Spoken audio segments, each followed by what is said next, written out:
Leche. Leche. Leche. Leche. Get 'em, Jimmy, where low shack at? The bottle's getting nifty up the crack and we stacking chips, all of it's what I want. Plus money winners, that's what I'm on. You can say I'm gone. I prefer elevated pub sports radio. Time to get educated, get produced, leave the juice, letting loose with so much abuse that the bookies wanna call a truce. They getting slaughtered. Can't forget Jeff and low baggers in the chat. That's a lethal weapon 'cause we be pubbing.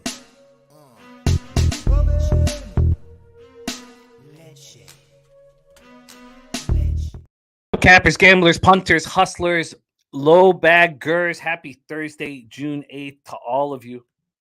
Thank you for watching Betting with the Bag right here on Pub Sports Radio. Extremely frustrating day yesterday. You know, I was trying to figure out, what are the differences capping wise, from this year to last year. What are the differences? And last year we had 11 straight months of winning. It was the best capping year of my life. Bankroll, exploded. And, what's not happening here? Seattle, San Diego, first three under 2.5. 1-0 in the bottom of the third with 2 out. A single 3-run home run. I can't. The bounces. It's not bounces. But things just aren't going my way, and it has to change.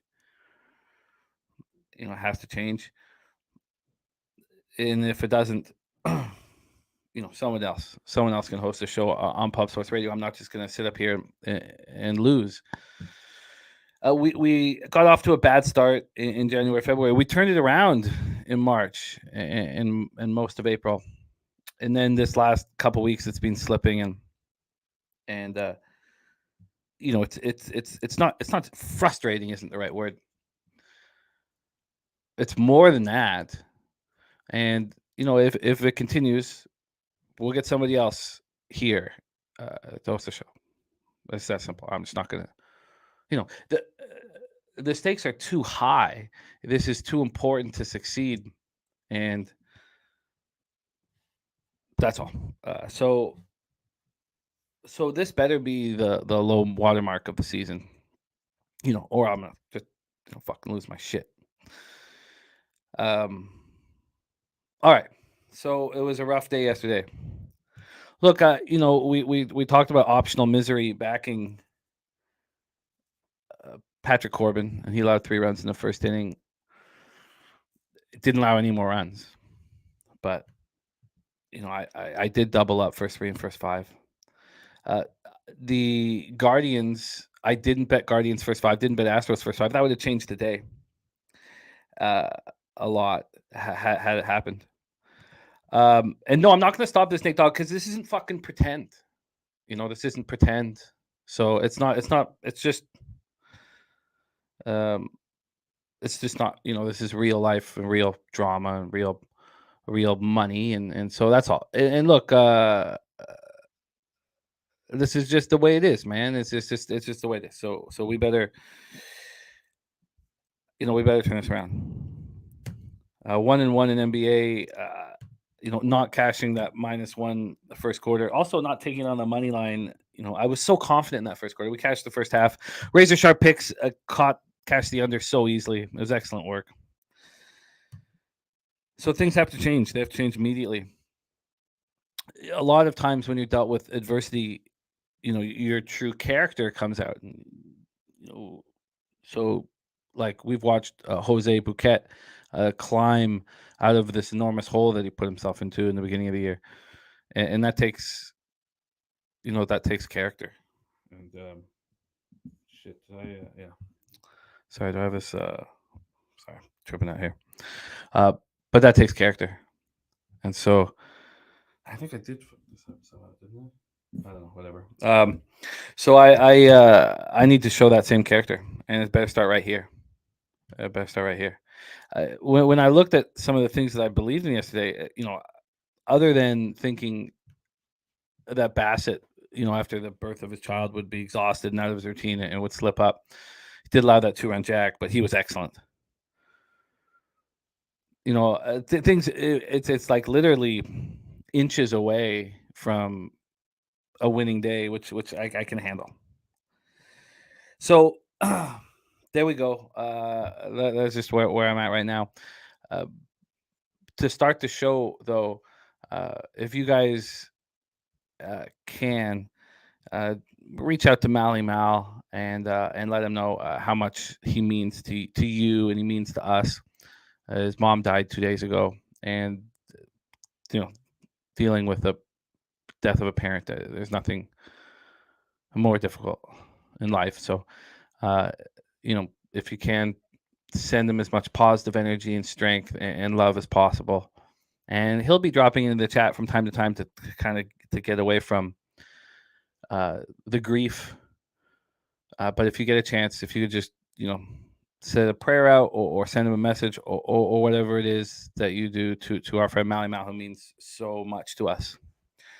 Yesterday, Mike gave out RBI play of the day, and it cashed again right away. Jonathan India, now 5-0 plus 9 units on his RBI plays of the day. Spectacular work. Spectacular. Pimp slap play of the day, cashed so easily with the Nuggets. Impressive. The smoke is expected to clear from the northeastern seaboard in the next 24 hours. Woodbine is canceled today. Woodbine, Thoroughbred and Harness is canceled. But we expect our Belmont Steak Special to be locked and loaded here. I don't know, Jose, if you've got if we got it up here. Yes, we do. There's the thumbnail. Thank you, Jose. So Belmont Steaks, big show for us. Pops off at 11 a.m. on Saturday with Razor Sharp Picks and myself hosting. And we've been good. We've been pretty good. I would like to be great, but we've been pretty good. And let's finish off with a big one. Also, and I don't mean to be, angry, but it is Spenny Penny Bomb's birthday today. Young Penny Bomb's birthday today. So big happy birthday to Spenny Penny Bombs. Big part of our channel and a big part of all the capping that I do. All right. That's the start. We're going to get to work now. Shout out to all the cappers in the chat. Atlanta, Wake and Bake in the house. Justin McElvey stacks play today. Nationals team total over 3.5 for Justin McElvey. Shout out to our guy, Justin. Let me copy and paste that. We start with CFL. We get into NHL. I've bet heavy on the CFL game. I'm just this could blow up in my face and be a terrible start, but this enormous market move I think is just nuts. And then I only have 2 bets in baseball. They're both on this game. There are other spots that really appeal to me, and we will talk it out. There's our guy Jorge. Don't play Troy Torrance. He nails it. Absolute must-win day today. That's what it is. GSPN says Money Day. There's serious business in the house. J Dub, look at Mike M. Just leading by example. What a capper he is here. Max Power says, man, Mariners cost me huge.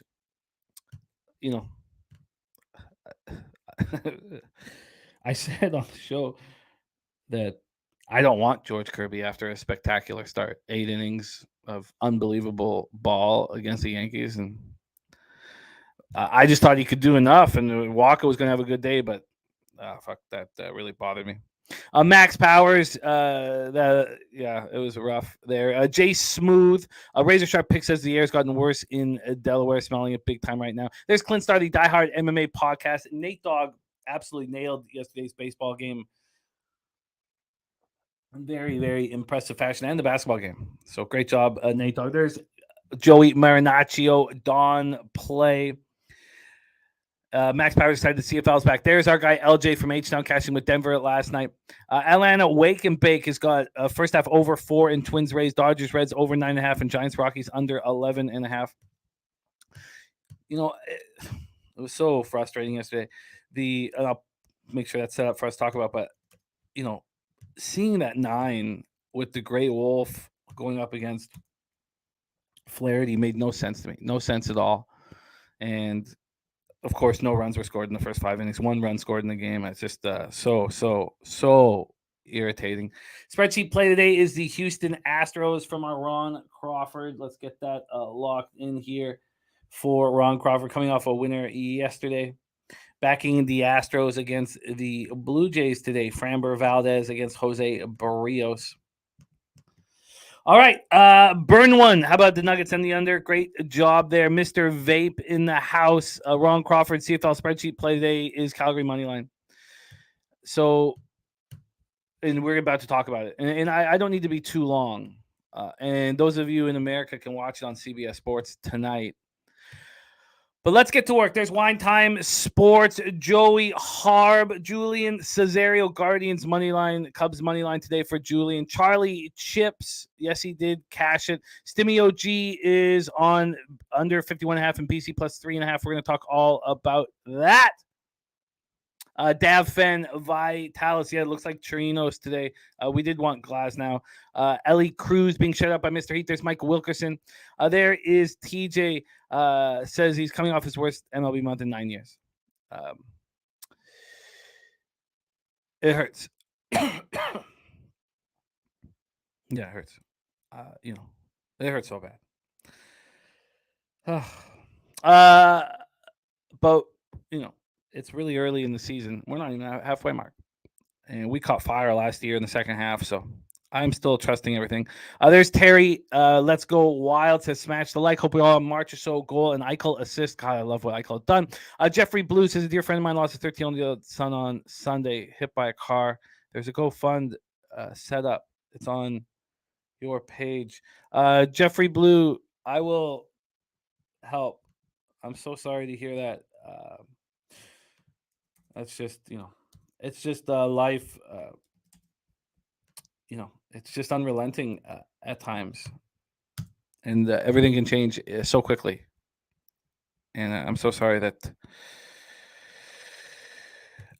Charlie Chips, I disagree completely about the first 3 and first 5 shit. You saw what I did last year, did you? Were you here last year? What was it, 66 games over 500 with that first 3 and first 5 shit. So I know you're trying to help.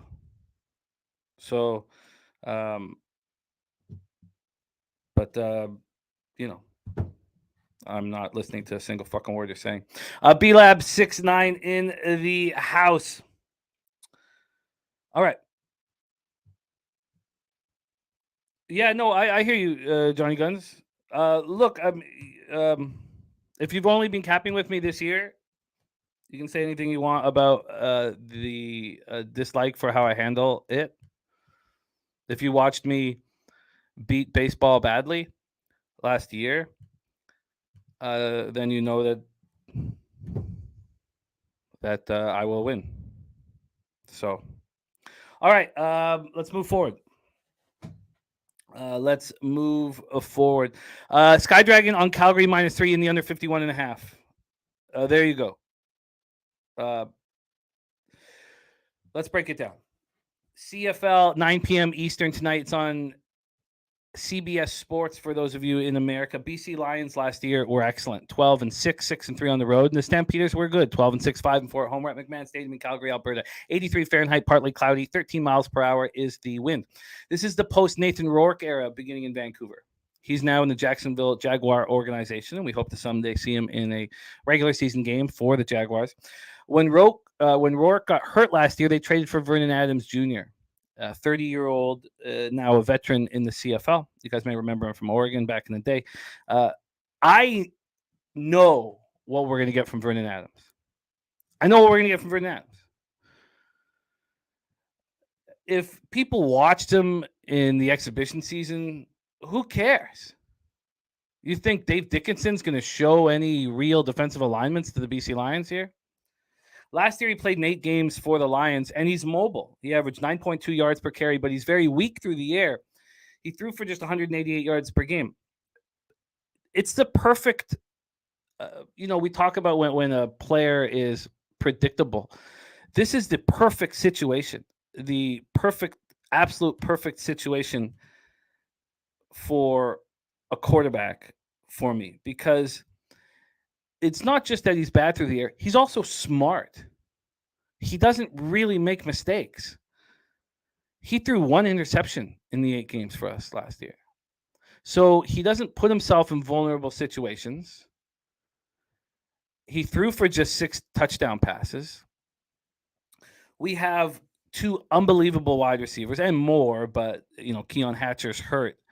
But we have Dominique Grimes and Lucky Whitehead. Dominique Grimes caught for 1,401 yards. That's because of Nathan Rourke. These are going to be spectacular wide receivers, so frustrated because they can't get the ball. That's what's going to happen for sure. James Butler was traded to the Tiger Cats in the offseason. They're running back. So we have a rookie in Taquan Mizzle and Adam Mackey who are going to be filling out a running back. And the Stamps were very good against the run last year, allowing just 89.1 yards per game. Just 89.1 yards per game. Now, the Stamps are missing a couple people on defense. They lost Jameer Thurman. They lost Sean Lemon, Folarin Ormolade, and Stephen Banks. So they're not going to be quite as strong, but they still have Cameron Judge,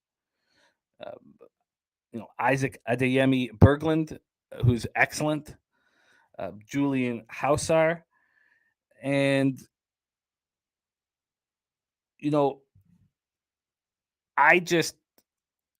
so here with the Stamps, Bo Levi Mitchell's now in Calgary, so Jake Mayer's not going to be looking over his shoulder. Malik Henry and Reggie Begelton, main weapons on offense. You have Kadeem Carey. So you have 2 strong defenses. The Lions front allowing 94.1 yards per game on the ground. The Stampeders defense as well. So we had rule changes last year in the CFL to create more offense. All the unders started missing. Over started cashing nonstop. And there's a bias towards overs right now in the CFL. This line came out at 46.5 and was hammered to the over. It got up to 51.5, a 5-point swing, which is absolutely nuts to me. Absolutely nuts. Because we know that defenses are ready to go and offenses aren't. Then from a spread standpoint, there's been this monstrous move to the BC Lions, which I think is a mistake. And it's still moving. It's still moving. It just keeps moving. I did the exact same thing as Dennis Garcia, and then I doubled down this morning. Now I doubled down on the first half. So I have the under 51.5 and the Stampeders -3 at +100. I couldn't believe it kept moving, but it kept moving. I took the Stampeders first half money line this morning at -130, and I took the first half under 25.5. I'm fading this monster market move, this monster line move. I'm fading it all. Every single thing you read are people on the over. Now, a lot of them got in early, and congratulations. But this, I think, is an error. I think Calgary is going to be much better than BC this year. And Dave Dickinson knows everything about this BC Lions team. And, you can say that Coach Campbell knows everything about the Stampeders, and that's fine. But 2 good defenses. You have a BC Lions offense that I don't think will move the ball.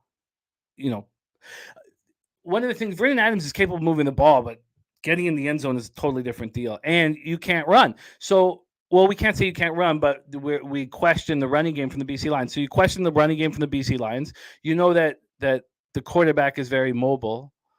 All of a sudden, this becomes a pretty easy defense to defend.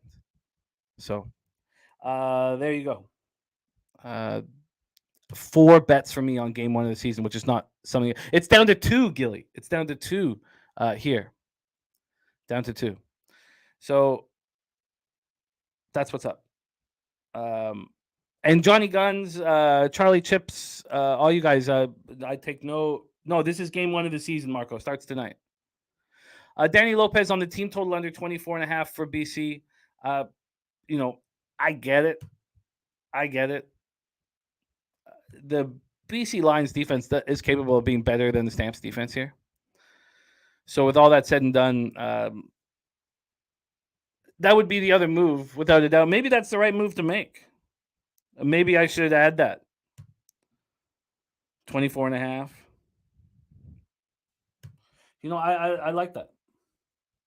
Maybe I need to make a fucking fifth bet on this game.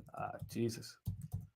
Yeah, I probably should move on it, it might even be worth waiting at this point.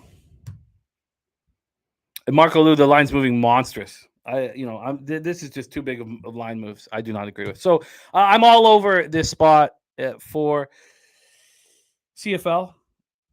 Last year wasn't quite as good as the year before. The year before went on that 13-game winning streak in CFL 2 years ago. And I expect us to succeed in CFL this year. Those of you who are thinking about capping it, it's a perfect sport to start learning about capping because it's a 9-team league. No, don't play. I took the -3 at plus 100, which obviously was a mistake. I just couldn't believe the market was still moving. So, and then I'm on the first half money line on the Stamps. All right, let's move on to NHL. NHL being Stanley Cup Finals being very good to us. We're 2-0 plus 2.51 units. We have Vegas to win game 1 in the series at plus 145 hanging, and a big bet on Vegas -130 for the series hanging. Let's bring on our NHL expert, a man we have not capped with in too long.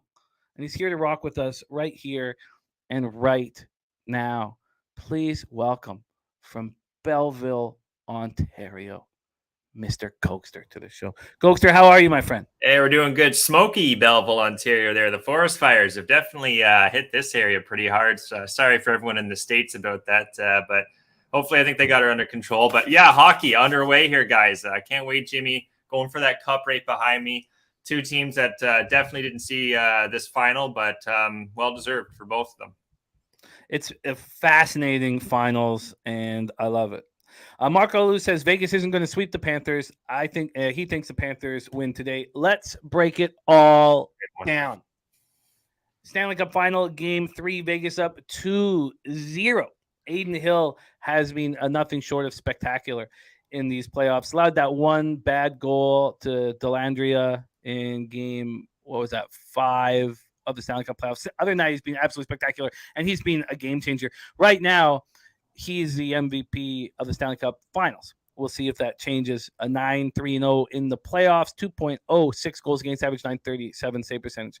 Bobrovsky on the other side, 11-4-0, 2.50 goals against average, 925 save percentage, one shutout. All of a sudden looks a little vulnerable.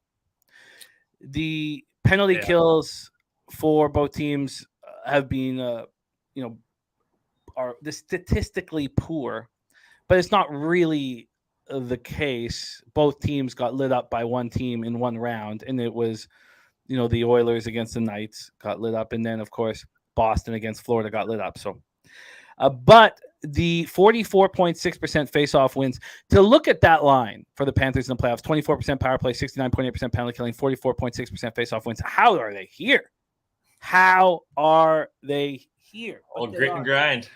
The old grit and grind. They are here. All right, let's get into the line moves here for this game. I got in a couple days ago on this spot. Obviously, I know that I'm going to have a losing when I send in my futures. It's going to be negative, but I'm not thinking about that right now. I'm still thinking about the profit that I have from this series, which led me to continue to bet this spot. Looks like there has been buyback on Florida, so this moved to even money.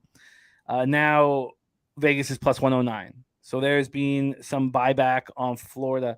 Now Florida opened up Pinnacle minus 125, so there's still been a 5-cent move, or depending on how you look at it, plus 111 to plus 109, 2 cents to Vegas, but minus 125 to minus 120 for Florida. So there's still been a move towards Vegas, but there's been buyback today on the Florida Panthers. This total is at 6. The first two games have gone over. The last game went way over. This opened up juice to the under. There's been a 4-cent move to the under. If this was earlier in the year, the Nationals game just got postponed. Okay. Thank you, Rodney. Well, that takes away my only action on 30 this card. So I might still add here because I think this is going to be a very different game in Florida. And maybe I add the first period under and the full game under. I agree with the looks there. Let me just set a quick table for you, Mr. Gogster. The Knights dominated the first two games of the series at home, outscoring the Panthers 12-4. The Panthers took 25 penalties, 9 misconducts. Now, some of them are ridiculous, but they exist. Very ridiculous. The Panthers have not scored a power play goal in the series. They don't look good on the power play. And the Panthers are a very tough team. The Golden Knights are a veteran-laden team that has no problem dealing with the Panthers' toughness. Some teams are going to buckle with that under the pressure of that toughness, like the Hurricanes, and other teams are going to stand up. And the Knights have stood up. Matthew Tkachuk is spectacular. You could say McDavid's the best player in the NHL. I don't know who else you could say is better than Matthew Tkachuk. He does everything. On that team, no, I'd say Matt Tkachuk. He's their leader. There's nobody in the NHL. Oh. There's you didn't like Matthew Tkachuk when we started this season. And I told you we had an argument about it here on the show. You were not a believer in Matthew Tkachuk. I wouldn't say argument, but well, I don't know if we've ever actually had an argument before in our lives, Gogster. But I believed in the beginning of the year that he was a top 5 player in the NHL. And now maybe you reminded me, yeah. Maybe McDavid is better than maybe, but I don't think anybody else. The clean open ice hit, the toughness that he shows, that hit on Eichel was textbook, unbelievable. Now Eichel, who went through neck surgery that had never been performed before on an NHL player, was on the ice to start the third period. The message to the Panthers is clear. You are incapable of intimidating us, and we are going to win the Stanley Cup. Yeah. Radko Gudas is one of the toughest hitters in the NHL. Maybe the toughest. He's nasty. He leads all the playoffs in hits. You have to keep your head up at all times when he's on the ice. 6'1", 195-pound Golden Knight forward Ivan Barbashev knocked him out of the game with a hit. He's brutal guy. I think was it a backwards hit? I think it was a backwards hit too. One of those reverse hits there coming in. Yeah. Yeah, he was about to get hit, and it was like the Joe Sakic on Scott Stevens, if anyone remembers that hit. So Gudas went immediately to the locker room. He didn't practice. So you can't intimidate us. The Knights have been here before. They played in 4 conference finals in 6 years, and they lost the Stanley Cup final in 2017. I said that at the beginning of the series in my breakdown. The fact that the Knights had lost here with 6 key players, extremely key players, is the biggest advantage you could possibly have. Panthers star defenseman Brandon Montour now has not scored a point in 10 games. Surprise, that's why the power play is doing nothing. Wow, I did not know that. He flew back to Florida for the birth of his child between games 1 and 2. Yeah. He obviously has a lot on his mind. The only Panther to have a winning record in the face-off circle in Game 2 was Colin White. Do you want Colin White on the ice against the Golden Knights in the Stanley Cup final? No. No, sir. No, sir. Maurice wants Barkov on the ice for every important face-off. He's exhausted by the third period. Now, he didn't play much in the third period in the last game because it was out of reach. William Karlsson's a spectacular defensive center who lines up against him. The Florida Panthers have never won a Stanley Cup final game. They were swept by the Avs in 1996. They're 0-6 in the Stanley Cup Finals. Is that going to change tonight? Is that going to change tonight? Marco Lou says it's going to change tonight. I know a lot of people who said this is going to be a close series. After Game 1, a lot of people say, "Oh, we know there's going to be a close series." Fuck you know. So I'm taking my profits, just a regular 1-unit bet on the Vegas Golden Knights at plus 105. But after breaking this down, I may move on the first period under and the full game under. Mr. Gogster, take it away. We've missed you. You've been great this year. The floor is yours, my friend. All right. Well, your breakdowns, Jim, they keep getting better and better. You know, I'm always like listening to your breakdowns here. So shout out to you with that awesome breakdown there on Vegas and Florida. One issue, guys, Gudas is going to be back in. That's a good sign from what I heard. He is going to be back in. But the issue is not having Listerainen. Listerainen, he's going to be out again. And for what Maurice is saying, guys, this guy was a key centerman on their third line with Reinhart Lindell. Now they've brought up Lomberg, and now Lindell's centering that line. So I'll be right back, Mr. Gogster. I'll be right back, but I'll be listening. Absolutely. Yeah, guys. So Listerainen, the big thing with what's going on, Jose, Listerainen, guys, he was coming in on key faceoffs in the defensive zone, Jose, in the third period. So if you're missing your guy that's, who's going to pretty much get you out of trouble when times are tough in the third, that was Listerainen. Maurice was throwing that third line out there when they're resting the first line with Barkov, even with Bennett and whatnot. So short and sweet, Listerainen, guys, it's a bit problematic that he's out. They haven't had the offense too. 0 for 4 in the power play game 2, 0 for 2, I believe it was in game 1. Where I'm going to go with this, Jose, it's Jimmy makes so many good points on Vegas. They've been here before. They have a lot of guys that are not necessarily household names. Jack Eichel, Marchessault actually is the guy leading the Conn Smythe right now, -110. And then their goaltender, Aiden Hill. I could bet you guys couldn't, no one could have named Aiden Hill where he's played, what he's done. And now look what he's done there, Jose. He's plus 450 to win the Conn Smythe, and he's 4-2 with a .954 save percentage. They don't make him like that anymore. So where I'm going with this game, though, guys, I'm going to keep giving out some pointers for you. Lomberg, like I said, he's going to replace Listerainen there, Jose. Lomberg just doesn't have the offensive capabilities, in my opinion, Jimmy. That Listerainen is going to bring to the table, just outlet passes. He's more the guy that's going to forecheck at the puck. He's more the gourd of Seattle. He's more the grit and grind. So no, Listerainen's definitely hurt this team, but Vegas, they've been nearly perfect. I have here, here's a stat for you. Vegas, Jim, they are nearly perfect after the second period when they're leading. So Vegas is leading going into the third. Florida, it's going to be tough for them to come back. And then another stat for you guys here is Vegas, when they've scored 3 goals or more, Jimmy, I believe they're like 10-0, 11-0 or something. Like, it's ridiculous how good Vegas is when they do score 3 or more. So where I'm going to go with this, I'm going to take the first period under 1.5, Jimmy. I was torn between that and taking Florida money line, but I think Vegas has enough to kind of just hold the fort, because Florida's going to come out guns a-blazing. It was a brutal start they had in game, game 2 there. So I'm going to go with the first period under there, Jim. I'm getting a little cold feet on Florida here, but if they don't win this game, when's it going to be? They lose this one, then Vegas, they got one hand on the cup. So let's go Peas. Shout out to Brooks Koepka. I'm going to go with the first period under 1.5, Jim, plus 110.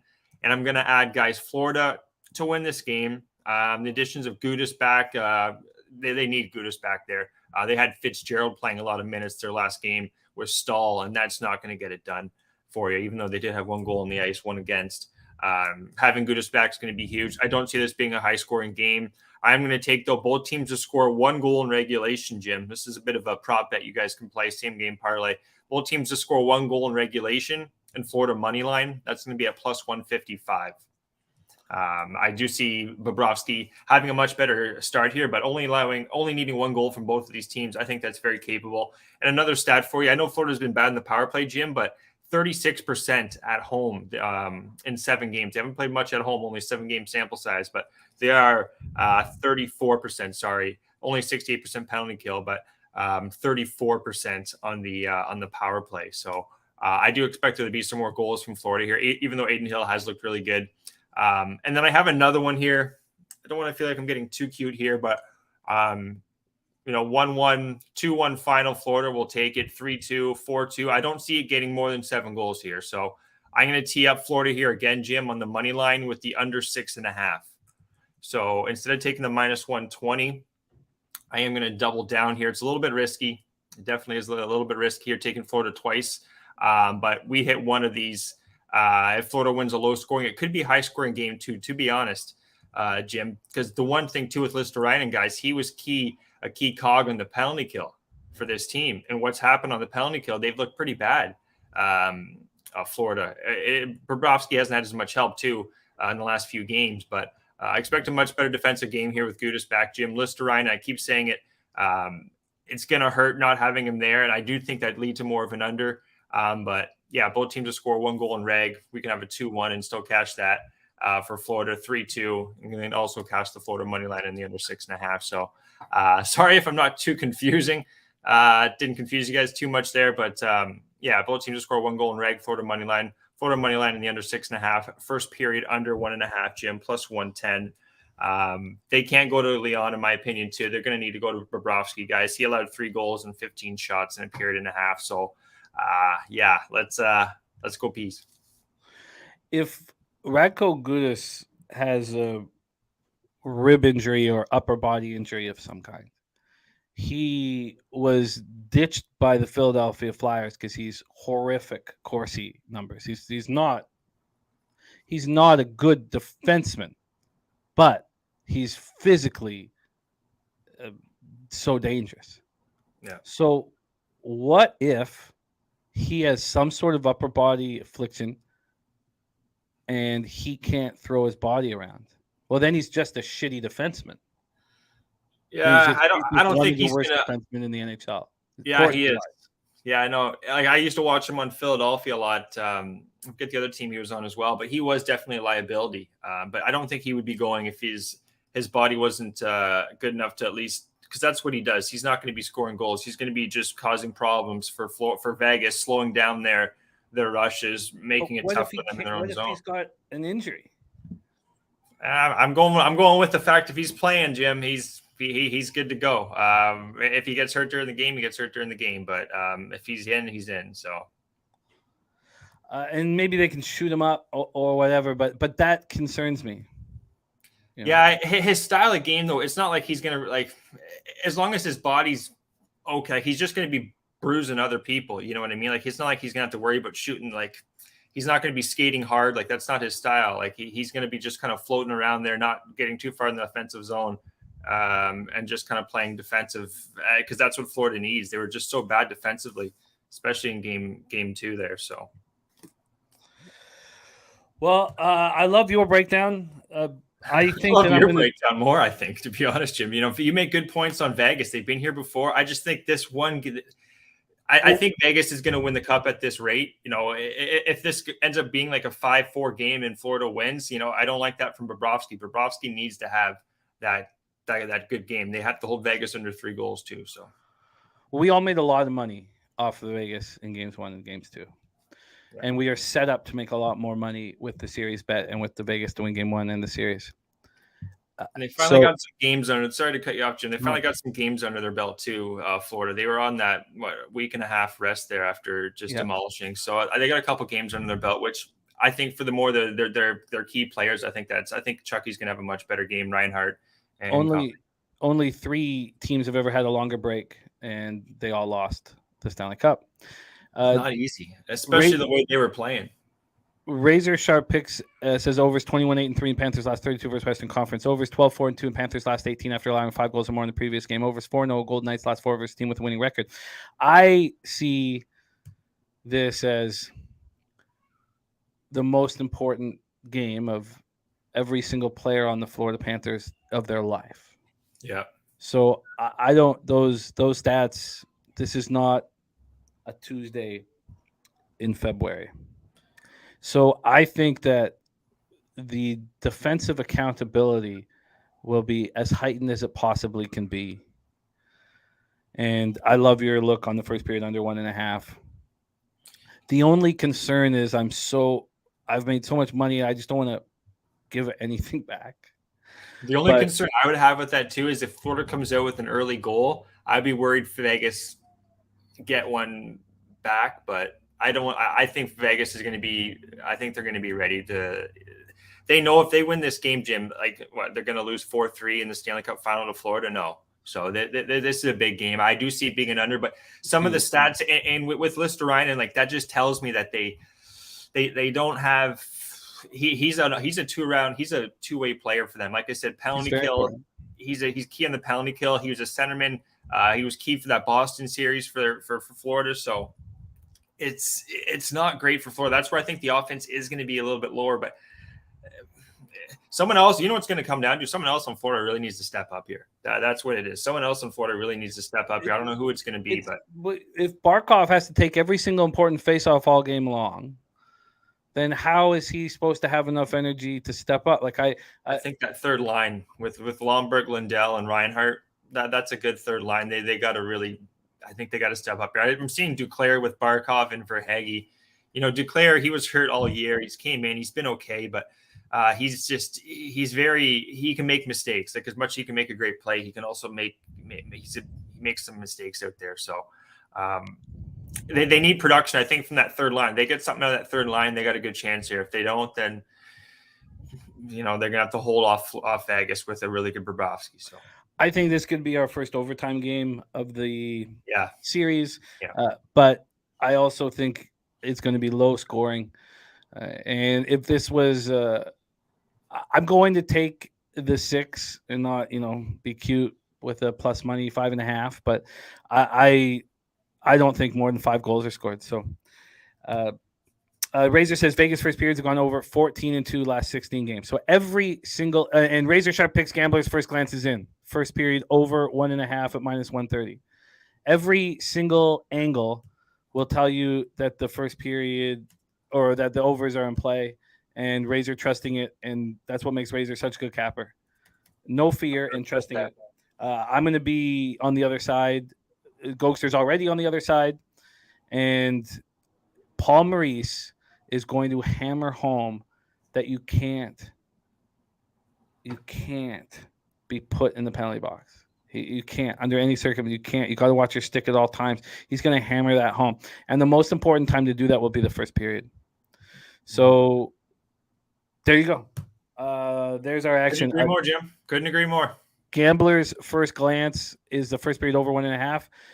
Gogster and I are going. I don't know if I imagine you've already bet it. I've not bet the first period under 1.5 or the under 6, but I will. I've bet the other 2 bets that I gave out there. I'm going to bet the other one after the show. I just tweeted out the action there, guys. Ego47 underscore, so you can check it out there. I like it. Great job, Mr. Gogster. We've missed you. We got to set up a Woodbine trip. So yes. Let's look it up and figure out when we can get up to Woodbine with a big group here. RVD over. Look, everybody is going to want to bet the over because that's all they've seen, which is perfect. Everybody's seen overs. So everyone's going to be betting overs. And it's not like Bobrovsky. I know he doesn't look the greatest, but he was right up there for the Conn Smythe. Between him and Kachuk, people. It's not like Bobrovsky's been like give him another shot here. Like is what I'm saying. Like I don't think Leon's going to be the answer. Bobrovsky, look for him. I saw it again when my Toronto Maple Leafs, the Bruins fans saw it. When he's on, like it's not going over. One thing I wanted to bring up before I got out of here actually was Florida guys. Before these 2 overs, they were 8 unders in a row, and that's how they were winning. They were winning 1-0, 2-1, 3-2. They lost 2-1, 3-2, 3-2, 4-2. So that was against Toronto and Carolina. So I expect it to be more of that style of hockey game. Absolutely, they know exactly. You nailed it. They know exactly how they were winning, and if it's a shootout, they're going to lose. Yeah, so I don't like that because that's Bobrovsky. That's what he was doing regular season, and that's why he was up and down, and Leon was playing half the time. So they need to do what they're doing against Toronto and Carolina. I love it, Gogster. Excellent work. Very dangerous for us going heads up against the Gamblers' first glance, but someone's going to come out there positive. So Golden Knights plus 105 has already been bet by me. First period under 1.5 and full game under 6 will now be bet. Gogster's on the first period under 1.5. He's on Panthers and Knights to each score a goal in regulation and the Panthers to win at plus 155. He's on the under 6.5 and the Panthers. And there's Spenny Penny Bombs on his birthday. Give him a shout out off the top of the show.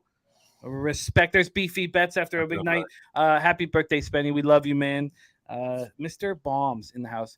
Mr. Gogster, thank you for all your hard work. We move into MLB now, and I will stay in touch. Are you available for us to rock with us on Saturday for the Belmont Stakes? Yeah, I got a tea time, I think 10 a.m., but I'll be there just after, probably about 3, 4 o'clock there, guys. And I just want to bring up our golf show, guys. We've cut down the shows. We're not as week to week, but we're here for the majors, guys. We got special guests coming up. It's the LA Country Club all the way out west for the U.S. Open. It's going to be a beauty. Look for that Monday, guys. Special guest, like I said, we're going to give you all the insights you could need to know about the course, top 10s, 20s, matchup bets, outrights. I got Justin Rose right now. He's looking pretty good. So look forward to that, guys. And Jimmy, thanks again, as always, for having me on the show. I always look forward to talking hockey. Oh, it's fun. It's fun. And we have a lot to talk about in the offseason as well. Yes, sir. Mr. Gogster. Great work. There he is, Mr. Gogster from Belleville, Ontario. Dirty enough to fight with Chester, with sweet, sweet Rochester for the dirtiest cities in our area. And I don't mean garbage. All right. Let's move on to MLB. There's Chocolatey Waterfall in the house. Fresh off a huge day in MLB. Starting to heat up. Please welcome the star of Say Hey Plays of the day, Mr. Jose. Somebody, please wipe the blood off my tits, Bouquett. How are you today? Doing good. Can't complain. Successful day yesterday. Not too bad at all. So we're just going to keep climbing back day by day. Hopefully the markets and shit help us out, and it's going to be a good time. Yeah. And where the hell are you? I'm house sitting still. I'm still house sitting. Plenty of animals around me still. Some ducks. This person has like a pond back there, a personal pond. I told you, Jimmy. I don't care. Okay, fair enough. Let's get to work, Jose. 12:35 p.m. Eastern, and we need.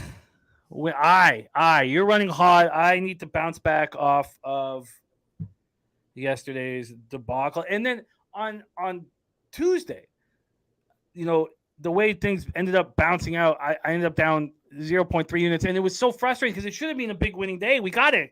We have to succeed on these winning days. It can't be marginal. They got to be big winning days, like your day yesterday. How did you end? What was your final tally yesterday? I don't have the specific units up, but I went like 6-2 yesterday. Successful day. Nice. I had the one like 4 units or something like that. I did the quick math on my month so far. I obviously got face fucked in the first month. I was only down 2 units technically 2 units in May. And now we're starting off. I was down 33 units at the end of May. Now we're down 21 units so far. I did something similar last 2 weeks ago, something like that. We got down to 19 units. I got face fucked on a Tuesday. And then, we just have been kind of climbing back since then. So let's try to keep it consistent and keep it good. And hopefully, I've been good at kind of betting teams while they're starting to get hot, which is nice. So hopefully we can keep doing that. Yes. And we have games that we have lost. So, we can't bet. So the only bets I've made is in the Nationals game, and that game is being postponed. I'm assuming the Yankees doubleheader is going to get nixed as well. I don't get how they would cancel games in Washington and not do it in New York either. Yeah, the wind. No, I kind of do. Even that 3 hours is supposed to help. The wind right about now, the wind's changing and moving the smoke. But again, we need people with their boots on the ground. So should I call Domigum? That'd be great. Yeah, I'd love to get Domi up. But let's get to work here. We have a game popping off in 45 short minutes. LA Dodgers at Cincinnati Reds, 71 Fahrenheit, 4.3 miles per hour out to right. So we've been dealing with very offensive weather at Great American Ballpark. And some would think that this is less offensive, but it's not really. A little less. Plus 10% runs, plus 20% home runs, according to Ballpark Pal. Hip to be square parlay of the day includes the LA Dodgers. Let's grab this here. Beefy Bet's talking about the basketball game last night. Big shout out to Durrell with his great looks there on Jamal Murray. At some point, I gotta start betting a player prop once in a while when something's that blatant. But whatever. We'll leave that alone. I don't know if we do. I don't know. That was so blatant. 37.5 points, rebounds, and assists. Yeah. And we just knew he was going to get there. But the last player prop was your Dame prop, right? After he went over all those games, he scored like 70, and then his player points was like 40 the next day or something like that. That was the only bet him in 2 years now. But yeah. That's hilarious. All right, let's get to work here. Justin McElvey making moves on this. Dela Cruz over 1.5 bases. Freddie Freeman over 1.5 bases, and the Dodgers over. Clayton Kershaw going up against Graham Ashcraft, and Graham Ashcraft has been atrocious. Similar situation for Ashcraft that is Manoah is dealing with. Similar. Sad. He started off so good. We bet on him the first couple of days or a couple of starts, and now he's just a shit bag. It has not been good for him. Let's pull up the line histories here. I thought I had it all set up. It looks like I don't, but let's get this going here. We're going to start with the money line here in LA. We have Kershaw, who's not been great on the road this year. 4.70 ERA, 262 opponents batting average, going up against a team that's hitting 309 with an 847 OPS versus lefties since May 1st. Let's move over to the line history here on this one. It's too bad that there wasn't a pitcher we could possibly trust. And maybe people do think they can trust Ashcraft a bit. The Dodgers opened up at minus 200. They're now minus 234. A huge 34-cent move towards the LA Dodgers. From a total situation, we have a move to the under. This opened up at 10. It moved to 9.5 at 8:11 this morning. And Rem's seeing a 9. There were 9s at 11:17 a.m. and then back to 9.5. So that's a big move. Let's take a look at the cash flow. 25% of the tickets and 68% of the cash on the Reds, and the books not buying it, opening up their arms to any Cincinnati Reds cash. 65% of the tickets and 55% cash on the over. That tells me that this under is probably a good bet, but it's very difficult to trust it after the bias of what we've seen at Great American Ballpark the last 2 days. So Ashcraft, 3-4, 6.64 ERA, 1.60 WHIP. His last start, he went 4 innings, allowed 9 hits, 10 earned runs, and a 10-8 loss at home. At home's been where he's getting lit up. 8.49 ERA, 300 opponents batting average. Dodgers hitting 247, 765 OPS versus righties. Dodgers bullpen's not been good since May 1st. 4.74 ERA, 1.28 WHIP. Reds bullpen 4.09 ERA, 1.32 WHIP. Here we go. Jose Bouquett, stay hot. Take it away. Dodgers, Reds. Yeah, so I'm buying in, Jimmy. I've bought Ellie De La Cruz stock. I'm in. I talked yesterday, and I was, maybe I'm caught up in the Ellie De La Cruz moment, but I was like, why can't this Reds team fuck around and win this division? Why can't they? I understand their pitching is fucking hot garbage, and Brandon Williamson did not cover himself in glory yesterday, but the bullpen's not horrible. They've got a competent, good closer. And they've got the juice a little bit right now. We said the moment Ellie De La Cruz got called up, this will be the most exciting Reds game in I don't know how long. I've been keep mentioning the playoff game where they had Bauer and Luis Castillo in those 2 playoff games where they didn't score shit. And it's turned out to be so. I bet the Reds money line yesterday. The Rally Reds have been here. I'm too pussy to bet their money line today, truthfully. I honestly have bet Cincinnati Reds first 5 team total over 1.5, which was a shocking number to me. I thought it was going to be 2.5. My fucking action app said it was going to be 2.5. I had to sit on refreshing Bet Online forever because they were down early this morning. But now they have it 1.5 minus 120. So I said, all right, I'll do it. So I took Reds first 5 team total over 1.5. Kershaw, we know, worse on the road, 4.70 ERA on the road compared to a 1.45 at home. And it just seemed too low. So I took that. Third, by the way, the Reds are against lefties last 2 weeks, 155 weighted runs created plus. I am 100% concerned about Clayton Kershaw going out there and doing old man shit. And by that, I mean like Adam Wainwright the other day against the Rangers. And it was against Martin Perez, the game I bet that full game under 10. All the money was on the over. And he just went out there and just kind of did his old man shit, mixed it up, threw his curveball, et cetera, et cetera. I'm a little worried about that, especially with such a young Reds lineup here. But I'm taking it over 1.5 minus 120. It makes sense to me. Your look makes sense to me.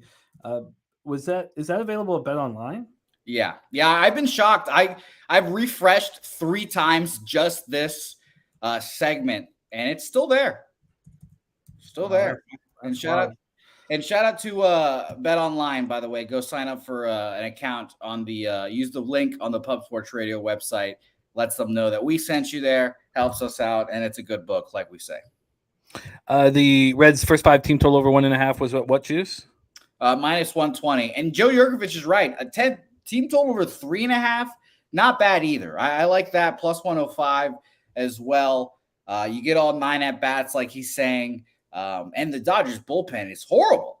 It's okay. It's horrible for Dodgers standards because we hold them to a much higher standard from everyone. Last 2 weeks, 28th in bullpen ERA of 5.95, a 6.31 FIP. Only Seattle and Washington Nationals bullpens have been worse last 2 weeks. Is it helping that you're in Great American? No, but question from Johnny Gunn says, Jose, I noticed the books like Bet Online are ahead of the market, specifically the Action app. So that probably means it went from 2.5 to 1.5. Does that concern you? A move to the under, essentially. 100%, it does concern me. It does worry me. Like I said, I'm worried about Clayton Kershaw going out there doing old man shit. You mentioned at the top of the breakdown that the books are just telling everyone, "Hey, come bet the Reds, yeah," and come bet the over. Yeah, so it's concerning for sure. But I locked it in earlier this morning, and I'm in. So, and Mr. Always Profit asking, are we going to take the under 10? I mean, there's no 10s available as far as I know. There's our guy, Markel. Look at that. Remember, for 3 months says, I'm here forever. Our guy, Markel. Shout out to Markel. By the way, Markel has 2 phones, one specifically for gambling. I respect that so much. Specifically for gambling. So shout out to him. He's money in the bank, Markel. Respect. You know what? I am not moving on this game. What if so? We talk about how there's this team effort and group effort and all that stuff, but I love the work that Troy's putting into his capping, and he's been studying.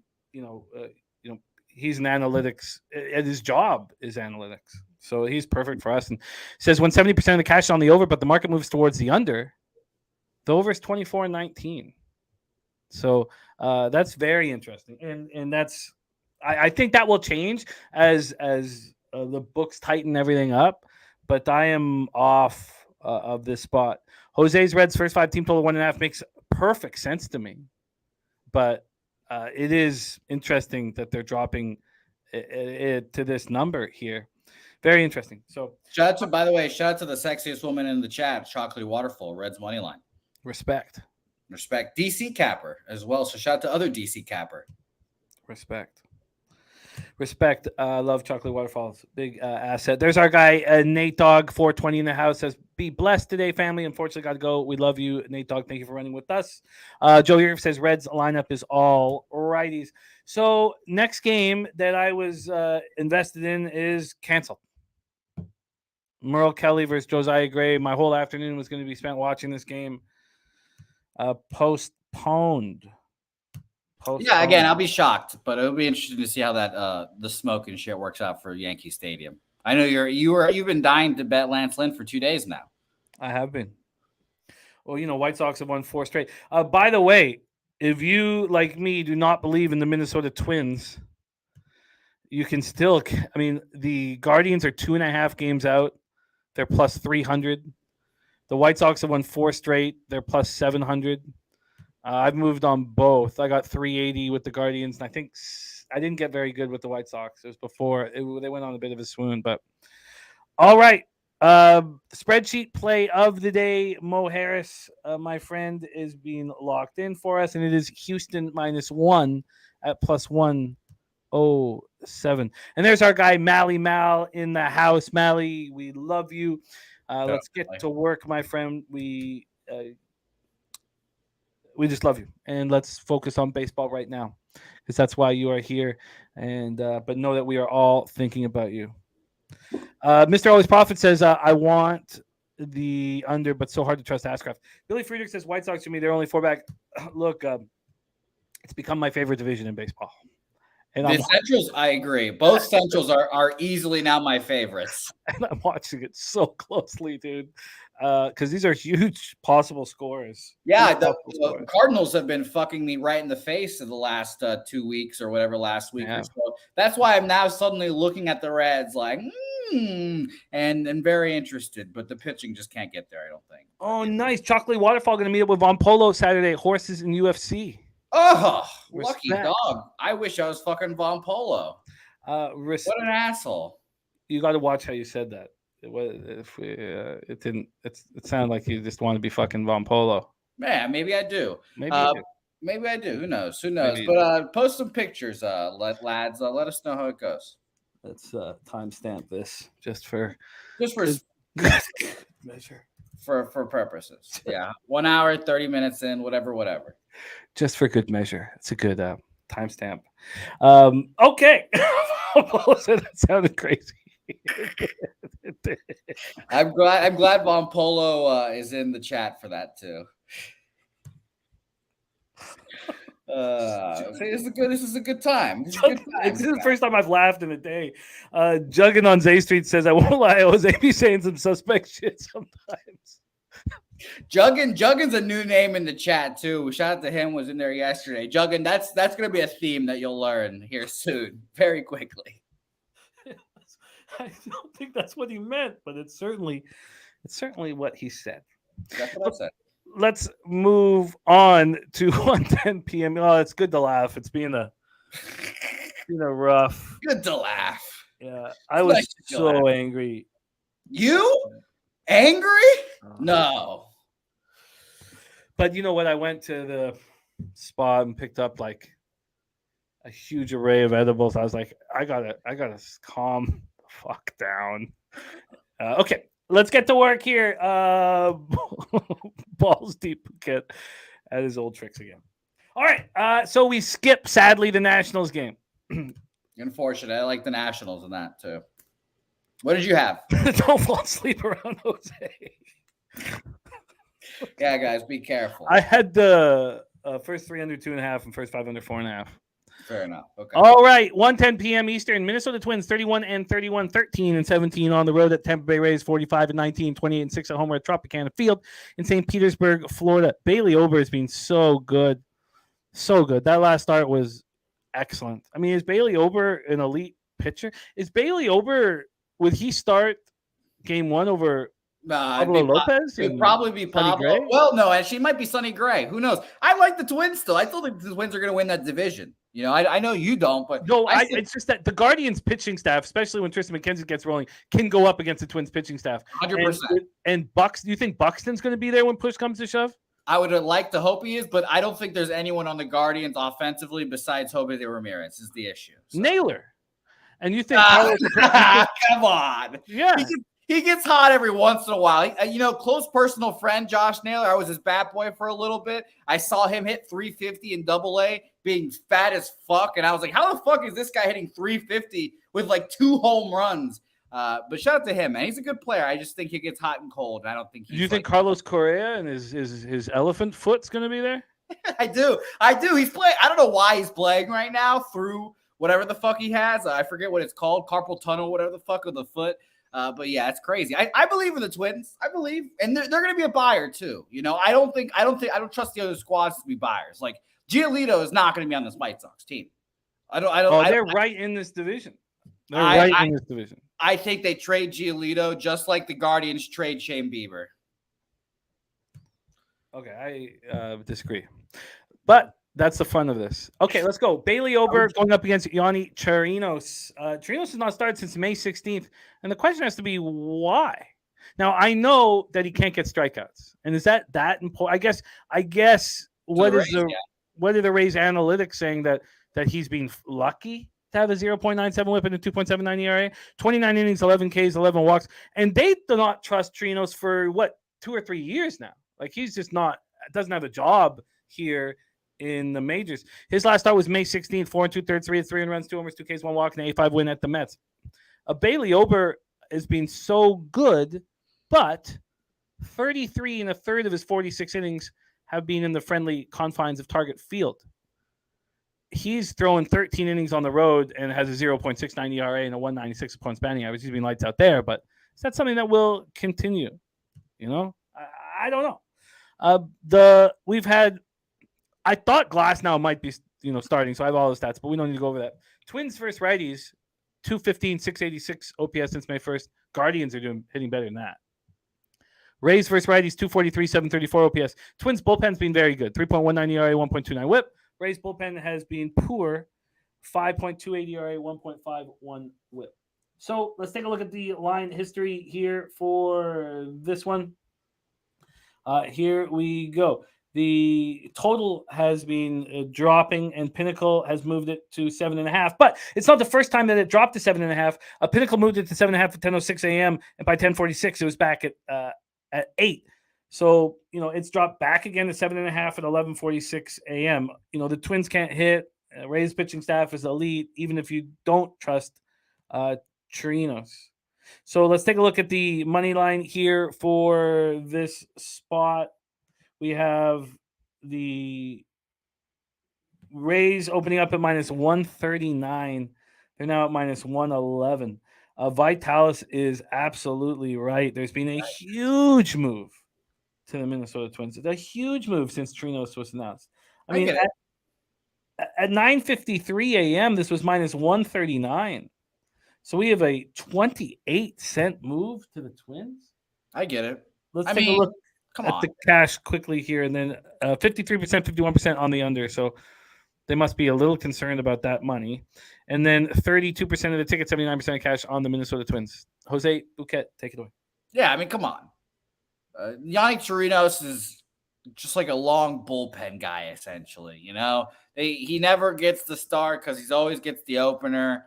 His last few starts, you mentioned 4 2/3, 3 hits, 3 earned runs on 2 home runs there. At Baltimore, 5 innings, 2 earned runs, 5 hits, 4 walks, 1 K. By the way, that's gross right there. And we know that the Rays are like the strikeout team. Like they want to value strikeout pitchers over everyone. That's what they do. And having a guy that doesn't strike out dudes is probably like anti-Rays.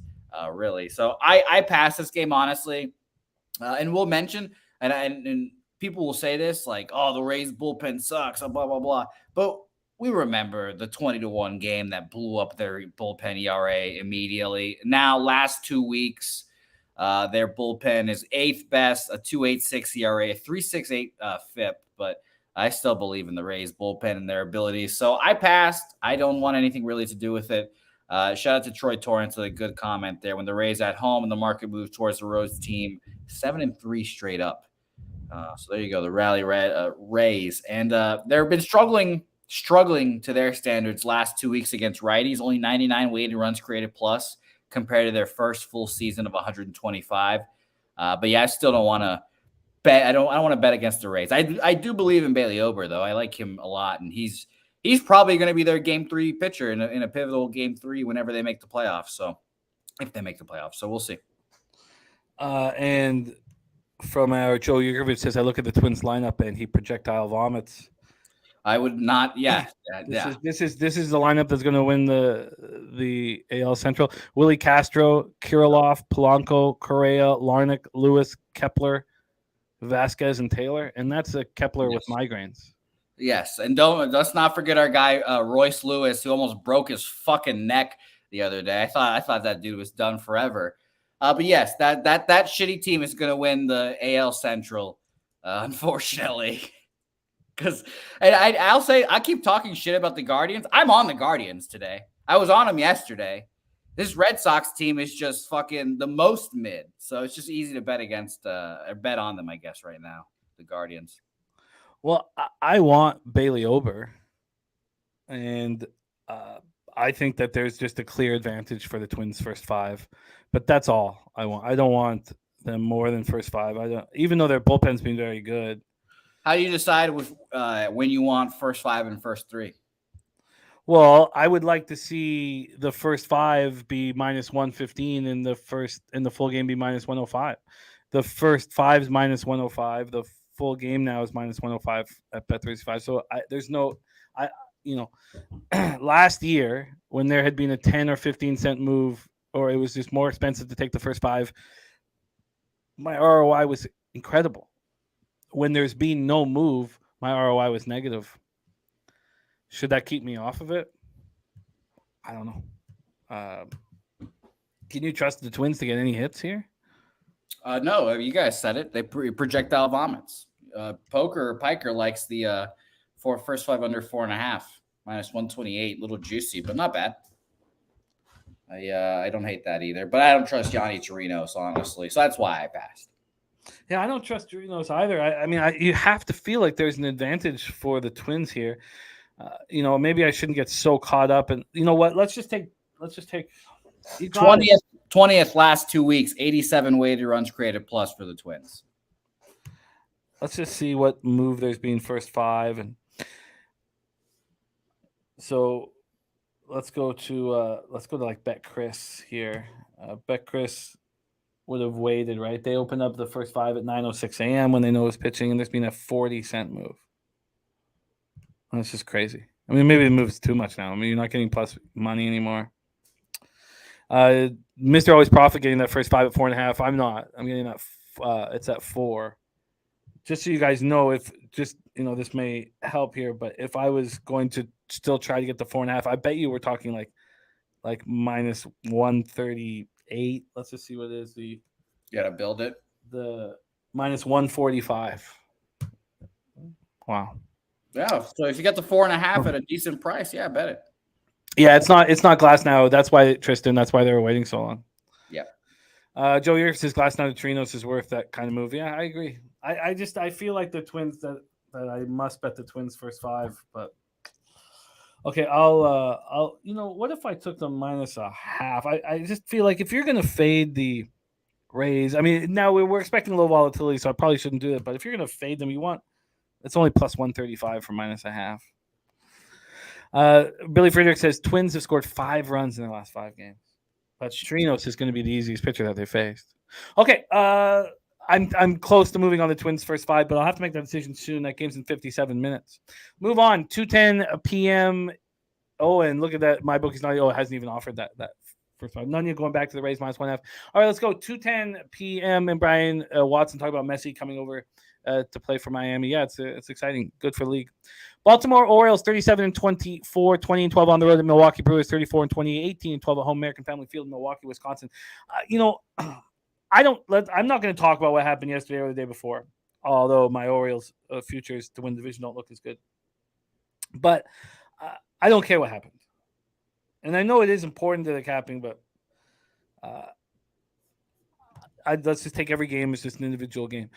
I think Kyle Bradish is a better pitcher than Ray. I mean, that's easy to say, but I was like, why is this line not moving, towards the Orioles? There's been an 8-cent move here at Sports Interaction. Let's see what Pinnacle has done here towards the Brewers. Not at Pinnacle. Pinnacle just moved all the way back, so that's interesting. So Pinnacle has the Brewers at minus 101. So Pinnacle is a 4-cent move to the Orioles. They're the only book that has that. Let me just make sure that is a real line here. What do you have like a Bovada for the Orioles here? Bovada been down, so I'm using Bet Online today. They're at minus 106, minus 104 for your Milwaukee Brewers. So they're just barely off there. Let me just make sure that this is a legit line here. So we go over here and yeah, the Orioles are minus 108. Minus 108. Let's take a look at the did we do the total? Sorry, let me get to the total's fucked. The movement on the totals fucked me up, and I'm glad that we're going to talk about this. The total here, let's go over to Penny. The total opened up at 9 and is just moved 8.5, but it's not a real moved 8.5. It was though. When this moved to 8.5 at 8:11, it was a legit move to the 8.5. But since then, there was a 12-cent move. It came back 2 cents, a 10-cent move to the over at 8.5. Why is it? I'm looking at basically 50-50 ticket splits and 91% of the money on the over. We're going down? Well, I don't know if we're even moving, in all honesty. Like, look, let me just tell you what the 9 would be at Pinnacle. I actually even had this at 9.5 opening. And, again, I don't trust Action's openers all that much, but, just saying it. Apparently, it opened at 9.5. I don't know. Joe Yerk says Orioles best in the league after a loss. I mean, that was said yesterday too, Joe. And I don't care about what happens the day before. Vitalis says Baltimore first 5 in away games, 21-10 plus 10 units, 28% ROI. Says he'll be on that. Professor Chris says he's on the Orioles money line. Run line models Orioles minus 151.59 and run line plus 102. He bet both at minus 110 and plus 146. Rick J says Brewers are tricky when they're playing well at home. I agree with that. Troy saw it opening 8.5. I see it opening at 9. So let me see what Jose is seeing with the cash flow then here. The roof will be closed because of all of the fires. We have 38% of the tickets and 35% of the cash on Milwaukee. And as Jose said, 52% of tickets and 91% cash on the under. There's Paco Healy in the house. On the over. Thank you. So Kyle Bradish, 2-2, 4.13 ERA, 1.35 WHIP, 48 innings, 41 Ks, 15 walks, 5 home runs allowed. As Jose remembers, we made a lot of money off Bradish in the second half of the season last year. Yeah. When people thought he was a trash pitcher, we were backing him every 5 days and making a ton of money off of him. His last start was poor. I'm waiting for him to have a great start. He only made it through 4 innings, 3 earned runs, 7 hits, 5 Ks, 1 walk. On the road, they're hitting 290 off of him. But Colin Ray's a journeyman. But he's a journeyman who's, 9 home runs allowed in 47 1/3. His last start was at the Reds, and it was actually pretty good. 5 innings, 3 earned runs, 5 Ks, 3 walks. At home, he's been bad, 5.26 ERA, but 263 opponent's batting average. Orioles versus righties since May 1st, 236, 692 OPS, and the Brewers 226, 682 OPS. And the Brewers bullpen's been bad, for a while now. Since May 1st, 4.97 ERA, 1.35 WHIP, but the Orioles bullpen has been bad out of nowhere. It's been a surprise that they've been bad. Johnny Gunn says he's going to back the Brewers' first 5 full game. Brewers bats have come in the past week or so, especially at home. Troy Torrance says if his line moves towards the O's, he will be on them. And Paco meeting up with Damon at the Paris Las Vegas for a World Series of Poker event. I love that. It's so dope, Paco. Love that you guys are hanging out. Take it away for us here, Jose. Look, I want so badly to back Bradish in the Orioles, but I'm not just going to force it. Floor's yours. If it makes you feel a little better, Baltimore's bullpen the last 2 weeks, like you mentioned, struggling. A 5.56 ERA, but their FIP, I think, is the highest discrepancy, a 3.86 FIP. So it's going to bounce back most likely, is what that's saying. So, interesting notes there. I don't think there's a bigger difference if I just run through the card here. Yeah, I passed sidewise. I definitely lean towards the Orioles. Like I say, I usually try to bet on most of the AL East squads against anyone else. I don't like the Brewers. I think they fold in this division, like many of you guys know. So I guess they have a little bit of a bias towards the Brewers. But I'll say this: just that money movement on the over here has really tripped me out. And now it's 89% of money on the over here, 52% of tickets on the over. And, like I said, is it going up? Is it going down? I'm not sure. Cause again, Action has it at 9.5 and I don't know what the hell that says, but like, if it's all the money on the over and we're still going down, it seems like the under is to play here, but I'm not 100% sure. So I passed this game. I just wrote weird line movement. I wanted nothing to do with it. And the Orioles bats last 2 weeks have not been hitting 73 or 80 runs created plus. So I passed. I still think there can be a threat in the division, Jim. I'll say that, but they're in a cold streak right now for sure. God, I want to back the Orioles so badly, but are they really not going to show us any sign at all of just nothing there? Why not? Why wouldn't there be a move towards the Orioles here? There sort of has at Pinnacle, and there was an initial move. There was an 11-cent move that I almost moved this morning. At that point, there had been a 7-cent move to them. There was an 8-cent move immediately on the Orioles. So maybe it's just a bias on the way back.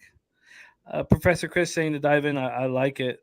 Professor Chris, Orioles. Gun ahead too. No, gun ahead. I'd bet the Orioles too. That's what I was saying. I don't like seeing Dave Redling's action. We are opposite on everything, except Florida wins first period. I didn't bet first period. Opposite on everything. Yeah, it's God. I want to bet the Orioles really badly, and I just JPZ has minus 105 both ways now. So I want the Orioles here. I expect their quality to show, especially in the latter ends of series. I agree. I would also bet full game instead of first 5 too, because again, I believe in their bullpen to bounce back. I would bet on both. I would double up. But I got to spend more time on it. Troy Torrance looking at first half full game. I am as well. Jugging on Zay Street looking at Orioles minus 110. All right, let's move on. 3:10 p.m. Eastern. San Francisco Giants 31-30, 14-15 on the road at Colorado Rockies 26-37, 15-6 at home. We're at Coors Field in Denver, Colorado. We have Alex Cobb in a similar situation as George Kirby. I'm telling you, it's just the way baseball just seems to work. And when I can have a good pitcher after a bad start, my ROI is through the roof. When I have a pitcher who has just thrown 8 innings of beautiful ball and I back him again, I have a negative ROI.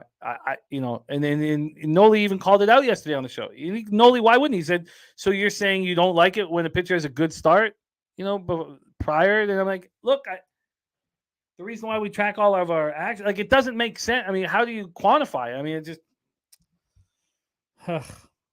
All right. And here we have Alex Cobb in a similar situation, 4-0 win at home versus the Orioles. But Alex Cobb is becoming easier. Every year, there is a pitcher for the Giants who's unbelievable at Oracle and sucks on the road, whether it be Disclafani or even, bums like Jacob Junis last year would be good at home and then bad on the road. And here, Alex Cobb's thrown 32 innings on the road, 4.22 ERA, 292 opponents batting average. And then you have Chase Anderson, who I guess we're supposed to trust. I mean, how do you trust a pitcher who any team in the league could have got for a cup of coffee? But he's pitching well. Maybe he's pitching well for his job, 1.69 ERA, 0.94 whip. He only has 12 strikeouts in 26 and 2/3, 6 walks and 3 homers. It's hard for me to say that he's just going to be lights out when he can't get strikeouts, sort of like Torino. So you're going to rely on luck. 6 innings, 4 hits, 2 earned runs. There were solo shots against the Royals. Giants versus righties since May 1st, 247-11 OPS. Rockies versus righties, 287-76 OPS. The Giants bullpen's been elite. Since May 1st, 2.46 ERA, 1.03 whip. Got off to a really bad start to the year. Rockies bullpen, 4.52 ERA, 1.50 whip. Excuse me. Let's take a look at the weather and the line history and all that, and then hand it over to Jose.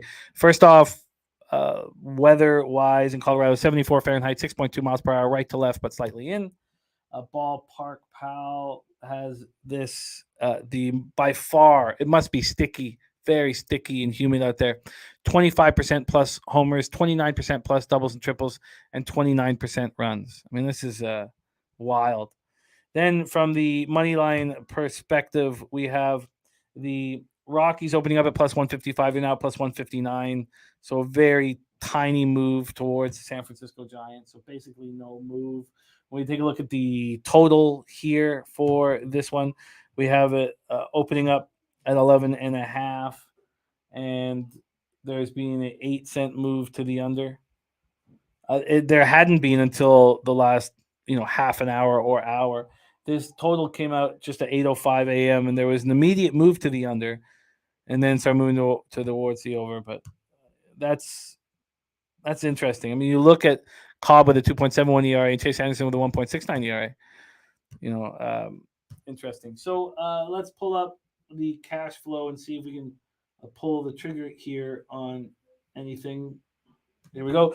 The cash flow here, we have 27% of the tickets and 93% of the cash on the Colorado Rockies.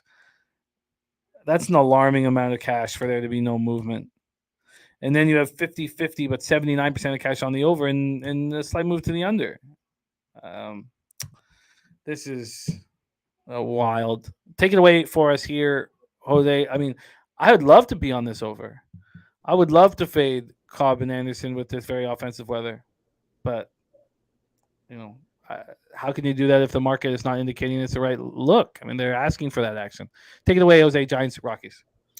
I agree with the over. I lean that way too, but I'm really looking at the Rockies hard here.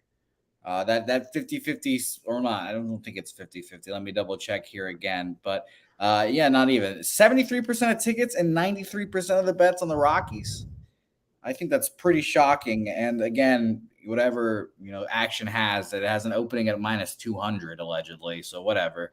But I like the Rockies here. Last game of the series, the Giants have already won 2. They have to go to Oracle to play a game the next day. I think this could just be a sleepy spot. Alex Cobb coming off of a very good start. Like again, not a spot where you want to back a pitcher. So how about we fade a pitcher? I don't trust Chase Anderson at all, really. But I do think that Rockies offense can get some runs off of Cobb. So I'm looking at money line, honestly, for the Rockies full game. And I'm not sure if I'm going to make it official yet here, but I'll sit there and think about it for a while. I can't. I got to let this go. I got to stick to the system that was so successful last year. And I started out just like this last year. I started turning around earlier than 65 games in, but 60 games in or whatever. But this was exactly what happened last year, and then we stuck to the system, and it worked beautifully. And I expect it to do the same. I just gotta keep my fucking bankroll afloat, and maybe the Belmont Stakes will help. All right, let's talk about this double dip as if it's gonna go. Dami said the smoke is cleared up, so that's what it was. We were told that it would be fine by now, and that so I thought that it would be fine in Washington by now. I'm shocked they didn't at least postpone the game, but yeah. Yeah, you think they could have played it tonight at 6 or 7? Yeah, I agree completely. Yeah, but maybe it's a travel spot. All right, 4:05 p.m. Eastern. Let's talk about the double dip in the Bronx. Start with game 1, Lance Lynn versus Luis Severino. So on Friday, I was 6-2. I was going into my best bets, and that was the under in Los Angeles with Severino against Kershaw. And it wasn't, I don't have best bets. It was just the ones that I made first that I was most confident in, whatever. And Severino allowed 6 runs in the first inning. And it was funny. I was so confident. I was feeling so good about myself. And then I was just like, all right. I'll edit myself there. But I expect Severino to bounce back here. And I expect Lance Lynn, I think, even though he's been prepping the pitch for so long, I think that he's got to be, ready to go. Billy Friedrich says, so here is a travel spot to keep in mind for tomorrow. White Sox have a double dip and play tomorrow in Chicago. Meanwhile, Marlins have the day off today and are waiting in Chicago. Troy says, is this a market move because Severino is the starter? Yes. Yes. Has to be. Piker only had Washington first 5 under. That was my only action before the day started as well. So let's get back here and roll here. We're going to start with the weather here in the Bronx. We know it's smoky, 72 Fahrenheit, 8.4 miles per hour to right field, gets up to 9.1. So it looks like offensive weather, but not according to Ballpark Pal. Minus 8% runs, minus 14% doubles and triples, just plus 4% home run rate. So that is pretty interesting. Let's go over to the line history here for this spot. And we have Luis Severino and the Yankees opening up minus 165, now minus 132. So a big move towards the White Sox. Big move towards the White Sox. And that is, we talk about it because of the pitching move, but does that make sense to you that would be all pitching move? That'd be all Randy Vasquez being that Severino's worse than Randy Vasquez? No, yeah. I saw on the day of the Randy Vasquez initial thing, I think all the money was on the White Sox that day too. So It does feel like the market and the bettors do feel like Lance Lynn can bounce back off getting shit pumped by the Angels last time. And typically I would agree with that. He doesn't have too many like back-to-back shit starts. But this is not because of the pitching change at Pinnacle. This did not, because if there's a date change, your bet is voided. We all know that, and this opened up at 7:57 this morning at -165. So since this morning, we've had a 33-cent move to the White Sox. So that's big. That tells me that maybe something is wrong with Severino. So we have a monster move towards the White Sox. Just a huge. And by the way, I was wrong. It was a reverse line movement that I was, I guess, thinking of. The money was on the Yankees, yet I guess the line is moving towards Los White Sox. So, yeah. I mean, you know how I feel about these guys. I think Luis Severino is so overrated for what people think he's supposed to be. Like, he's supposed to be the number 2 of this rotation. I don't think he's a number 2. So I agree. 71% of tickets and 89% cash is on the over. And yet, this total dropped to 7.5 at 9:01 this morning. It didn't last long there. It's still juiced to the under. So we have all this money coming on the over, and now they're going to give it to you with no vig. That's suspect. From a money line spot, you have 76% of tickets and 80% of cash on the Yankees and a huge move towards the White Sox. That's very suspect. How do we not move on the Chicago White Sox in Game 1 and the under in Game 1? I don't know how we don't do this here. Dabby Cab saying that your hair looks good today. Thank you. And he also says, I don't know if the visibility will affect the game or not, but he leans hard to the first 5 over. So I'm the opposite. I'm close to moving on unders in this spot. I would rather bet the under here too with you, Jim. I'll be honest. Like we say, the Yankees don't have Judge. This is just an under spot for me. Every time they don't really. The market and this is the first doubleheader I'm seeing on action, so we'll see how all that operates. But 71% of the tickets and 89% of the money on the over, and it went down seemingly. Like I said, I had 8.5 on action. Now it's in the 8. I ultimately passed here as well, but I definitely lean under. Charlie Chips, no way Judge is playing, so he's out. I'm pretty sure he's on the IL. Yes. Okay, so there you go. Yeah, so I don't think there's any way this Yankees lineup can really get it going, with really anyone on the mound without Judge. Glaber, Rizzo, DJ LeMahieu, and Mike Stanton. I don't know. I ultimately passed on this game. I'd rather bet the under and the White Sox here as well. I just don't have any interest in doubleheaders really. Who are the lefties that we're worried about in the Yankees lineup? Rizzo? That's Calhoun? It. No, not really. Yeah, that's it. Rizzo, and Oswald, but he's not good yet. So I agree with you. I lean White Sox, and I definitely lean under as well. I like the under more than the White Sox if I had to pick at it. It feels like I'm going to be investing in this fucking baseball game. Yeah, Lance in your rotation. He is. Yes, I actually have your rotation written down, by the way. I got to do this. Fuck, I got to do this. Now, of course, as Joe Yurkovich says, you get pitching changes here in double dips. And if we're to get one here, I don't know. It's like a pick your poison spot. I mean, I don't know who's more vulnerable between Vasquez and Severino.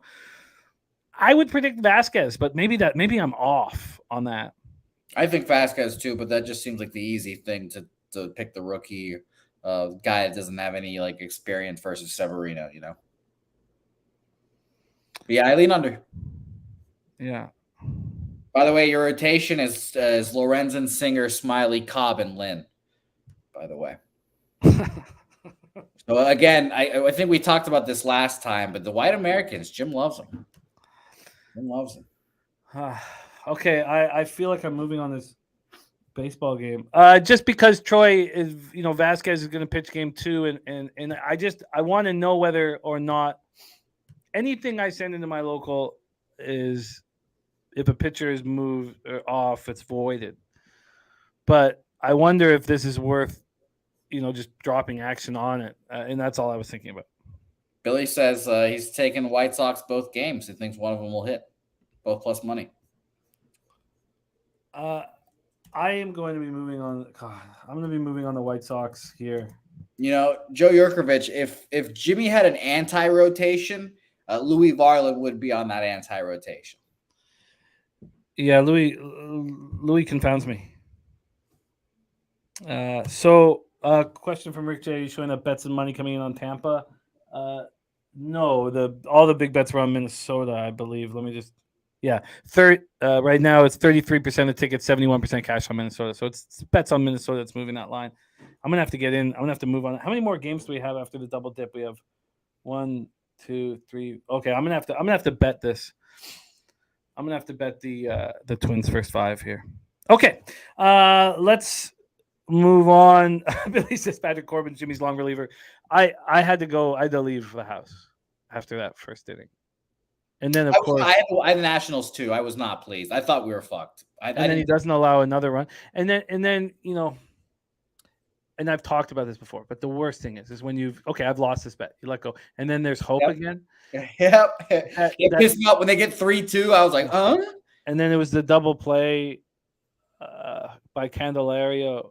Sickening. And I like Heimer Candelario, and that just made me very, very, very, very, very bothersome. Okay, I like the White Sox in this spot as at the line that it is. At plus 125. I just think that the implied probability against Severino, against the Yankees lineup without Judge, without left-handed bats, we watched Sharpie break down why the Angels were going to destroy Lance Lynn, and we have to look out for it. Anytime that Lance Lynn goes up against badass lefties, fade him. But there's none here. So, all right. So I'm going to. The question is, do I also trust both of these pitchers? And the market's telling me to do just that, opening up their arms to all this overcash. Question for you real quick. Yeah. Is the Dodgers Reds game still on your screen? Does that go off? Oh, it's live now. Okay. That's why I was wondering. Because someone said the total was at 8.5 now. I was like, did something happen? Okay. It is 8.5 juiced heavy to the over. And it hasn't started yet, has it? It has not started yet. I don't have a starting yet. Okay, but let's move on. Okay, we're moving on to the next spot on the board. There's Leonard Porce Jr. in the house. Says, what up, Jimmy? Miss you guys. Lakers and my daughter's select softball team have done a number on my bankroll. It's nice to have you back, though, Leonard, my friend. And Billy Fraser says, don't underestimate Clint Frazier coming back to play his former team. Okay, God, how much money am I going to have invested in game 1 of this? This is concerning. There's Kadesh in the house. Says, no concern with Kershaw's 4.2 ERA in away day games. I don't care about the day spot, even though I don't like veterans, older veterans in day games, but I don't care about that. I care more about how he's been bad on the road. Yeah. The game's going away, yeah. So Ashcraft just got Mookie on one pitch and walked Freddie. Okay, let's move on to game 2 of the double dip. We have Clevenger going up against Randy Vasquez. And Clevenger, 3-3, 4.13 ERA, 1.39 whip. His last start was at home over the Tigers, coming off the IL, and he looked awesome. 5 innings, on the pitch count, 6 strikeouts, 1 walk. On the road this year, he's been really bad. 5.60 ERA, 252 opponents batting average. But we're talking about a sample size of 27 in the 3rd inning. Probably not enough to, put too much, validity into it. Vasquez, what the hell is he going to give you? A 5-1 loss at home versus the Padres. He thought he was going to pitch yesterday. Now he's going to have to watch a whole game before he pitches again tonight. I mean, there's got to be a lot going on in his head here. It was a loss at home to the Padres, but it wasn't on him. He was fine. 4 2/3, 4 hits, 2 runs, 1 homer, 6 Ks, 3 walks. White Sox first righties. We went over those numbers already a week since May 1st. Yankees is better, but we'll see what it is without Judge. And both bullpens have been excellent. Excellent. But that's a bit of a concern on game 1. I mean, they're going to want to if the White Sox are up 4-1, the Yankees are going to put the scrubs in. They're going to want to save their better relievers for game 2. So let's take a look at the line history here in this one. This is game 2 of the double dip. Clevenger Vasquez. We have the total opening up at 9 and dropping to 8.5. So this came out at 8:05 this morning, and it took an hour and 17 minutes to move to 8.5. And then it was there for 35 minutes before it went back up to 9. Then back to 8.5. So it's bounced around back up to 9 and then back again to 8.5. So let's take a look at the line history as well in this spot for the for the side. We have the Yankees opening up -130. They're now -128. A lot of people don't want to bet on the second game of double dip until they see the first game. That's all completely legitimate. Here for game 2, cash-wise, 32% of the tickets and 59% of cash are on the Chicago White Sox. Total-wise, 60% of tickets and 95% of cash are on the under. And yet every time they bring it down to 8.5, they bring it back up to 9, which is tricky. Respect Atlanta, wake and bake. And here we go. Eloy Jimenez, RBI versus Vasquez, +200. This is the RBI play of the day for Mike M. 5-0 +9 units, Mike. Unbelievable. Shout out, Mikey. He's what a capper he is. Not only is he fun with always positive energy, but he's a fucking winner. Take it away for us here, Jose. White Sox, Yankees. I would disagree with the positive energy. You just have to experience one night of betting against Mike M, and you will understand that that's not a fun time to be against him. I like that too. I like everything about the man. I disagree. By the way, I had nothing on this game. I just completely passed it. Doubleheaders, no thanks. +102 now for the Baltimore Orioles. What? Yep. +102 now on the Baltimore Orioles money line. I thought that would concern you. +102 on the Minnesota Twins as well now too. Full game. Yeah, that's all on Bet Online. It's all on Bet Online. That's pretty two things that I thought you would interest you there. Pretty shocking. Both lines are -112 to the favorites. They're +102 to the dogs. I had nothing on this game pass, but yeah. I don't mind the Minnesota situation. I don't think that's a big. I mean, we've still seen this huge market move. Of course, there's going to be public late money that's going to come in on the Rays because they've been making so much money off of the Rays. So that one doesn't concern me, and it hasn't changed. So the Twins is fine. Okay, but I'm going to cut the Orioles because I was on the fence with the Orioles anyway. So that's really helpful. Very, very helpful. Victor Abud, loving the value on the Rays. I think Chirinos is vulnerable. I'm going to bet the Twins first 5 here as soon as possible. Because, Victor, I mean, you're almost like trying to catch a falling knife in a spot like that with the market moving so briskly on the other side. I think the White Sox are live in game 2, but I want to know what happens in game 1. And I want to know what the hell's going on with my bankroll, which is vulnerable all of a sudden. And at this point, I'll know in a second because I'll have the Twins, and then I'm going to be heavily invested in game 1 of White Sox Yankees. God, it makes me fucking nervous. It sucks the way this is. The highs and lows of handling this shit is really difficult. Yes, it is. Okay, let's. Troy Torrance says, can Twins score 2 in the first 5 off Chirinos? Yeah. Think so. Fucking hope so. Let's move on. 6:05 p.m. Eastern. Detroit Tigers 26-33, 12-20 on the road at Philadelphia Phillies 29-32, 16-10 at home at Citizens Bank Park in Philadelphia, Pennsylvania. Let's start with the weather in Philly. It is 75 Fahrenheit, 9 miles per hour left to right, slightly out, and then it becomes slightly in by the end of the game. So Citizens Bank +2% runs, -3% homers, so not much going on there.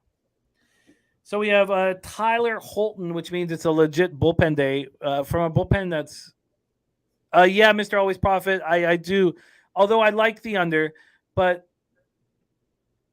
I don't love it. And, I don't love it. And let me just look at that once more here quickly. You know what? I'll look at it while Jose's breaking this down. But Tyler Holton has been good. This is a good pitcher, out of the pen, 0.94 ERA. And this Tigers bullpen's been good. Zach Wheeler coming off an 8-7 loss at the Nationals, but at home he's been a different story. 3.53 ERA, 218 opponents batting average, but he's been tricky to trust. although his K-to-walk ratio is still elite, and he's only allowed 5 home runs, 68 2/3, but they seem to get barrels on him. They just don't go out the yard. Tigers versus righties is 221, 644 OPS. Should be good for him. Phillies versus lefties is 226, 82 OPS, but we shouldn't put too much into that because it's a bullpen day. And then both bullpens have been good. So this one is interesting. I don't know why I wasn't more interested in it before. First off, the Phillies opened up minus 231. They're now minus 224. They were minus 241. There had been a 10-cent move on them until 25 minutes ago when there was a huge 17-cent move to the Detroit Tigers. You have to think that's lineup related. But would we know at 12:45? I don't know. But that's a big, big move towards the Detroit Tigers. Take a look at the total here in this spot. It's not an offensive weather day, so there's nothing to worry about there. This total is skyrocketing towards the under. I don't know really how I missed this. How did I miss this? This opened up at 8. Now, some offshores did have it at 8.5, but Pinnacle opened up at 8 at 5:23 p.m. yesterday. So if it was at 8.5, it was with limits at 2 o'clock, even though there's limits here at 5 o'clock. The 8 minus 112 to the over. There was a big move at 9:55 last night towards the under. There was a 13-cent move towards the under, and then an hour and a half after that, it went to 7.5. So this has been at 7.5 since 11:25 p.m. yesterday. The interesting part about it is it jumped back up to 8 at 8:01 a.m. So it was up to 8 until 45 minutes ago. So it spent 4 hours back at 8, which is wild. Mike M says Phillies interleague game 6-18 to the under. Let's just take a look at the cash flow for this spot. We have, are they not even? Yeah, they have it up here. So 67% of tickets, 78% cash on the under. Look, that makes sense to me. I think this is a move that makes sense. Then you have 13% of tickets and 54% cash on the Tigers, and maybe it was just some big bets that were respected on the Tigers that moved the market back. Take it away for us here, Jose. Excuse me, Tigers, Phillies. Yeah, I really had nothing on this. Easy pass game, truthfully. I wanted nothing to do with it. Wheeler at home, better, obviously. Tyler Holton, never heard of him. Creative player guy. He did pitch against the Phillies just 2 days ago. 2 innings of 2-hit ball, no earned runs, 2 Ks, no walks. I really wanted nothing to do with him here. And the Tigers bullpen, you like a little more than I do. Last 2 weeks, Tigers bullpen 23rd, a 4.70 ERA, 3.70 FIP. So maybe it should be pitching a little bit better, but I didn't want anything to do with it. So another easy pass game for me, unfortunately. Full line value from Sports Insights on the Tigers here. Yeah, I think that this should be an under game. The question is, 7.5 is a low number. Billy Freer says Phillies can score it on their own, but I like the bullpen day, and I want to move. It feels like this is sharp money, doesn't it? I would rather bet the full game under than the first 5 too, as well. AJ Hinch seems to handle these bullpen days quite well. Where the hell is it? Sorry, here we go. The first 5 total is at 4, juice to the under. I kind of like this under. I do kind of like this under. And let me just see once more, just go over this again if I'm going to actually fucking invest in this. So we have moved from 8 to 7.5 right now. The 7.5 is juiced to the over. It got back up to 8 at 9:22. It was there for a few hours. It moved back to 7.5 at noon. And then cash-wise, one more look at this. You have, 67% of tickets, 78% cash on the under. This has got to be an under, doesn't it? I'm leaning heavy to the under here. First 5 under and full game under in Detroit, Philadelphia. All right, let's move on to 7:07 p.m. Eastern. We heard the Gambler's First Glance, and it's going heads up with both Mr. Gogster and I. But a lot of you guys like the Gambler's First Glance, first period over in the hockey game tonight. So let's first give a shout out to our razor sharp picks. The Gambler's First Glance is the first period over 1.5. And if you look at all the trends scream over here. but it is Game 3 of the Stanley Cup Finals, not just your every day hockey game. But it's very dangerous going up against Razor. And I haven't made the bet yet. This was after capping it. Shout out to our Razor Sharp picks.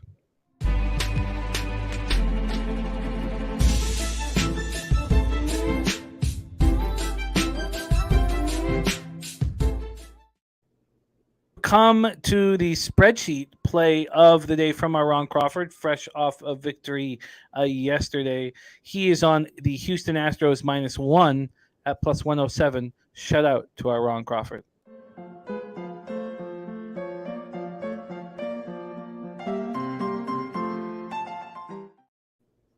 All right, let's go. Rogers Center, Toronto, Ontario. Framber Valdez versus Jose Barrios. Jose Barrios has been very good this year, and he's been very good at home.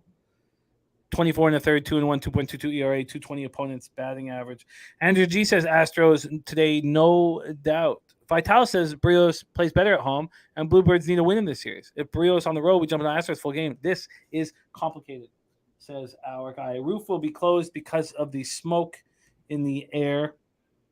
Let's take a look at the line history here. First off, we've had to move to the under. This opened up at 8.5. It stayed at 8.5 till 5:30 this morning when it moved to 8. And even that 8, it's a pick 'em basically. Slightly juiced to the over at 8. We take a look at the money line moves here for Jays Stros. Oh, shit. How did this happen? Sorry, let me just move back to money line. Sorry, it's off of it. So while it's moving here. Okay, it's fast. Okay, here we go. We have the Astros opening up at -122. They're now -106. I mean, that's a big move to the Jays and Barrios. Yep. So, Ron Crawford spreadsheet play day, Astros -1 at +107. I mean,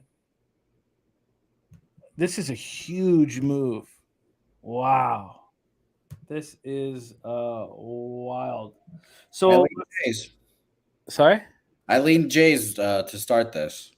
I get why you would after looking at that. Let's take a look at the cash flow, which I'm sure you've already stared at. You have 37% of tickets and 82% of cash on the over. That just moved to 36 and 84 on the over. And yet, it's gone from 8.5 to 8. They're claiming that there's still some 8.5s available. I didn't see any.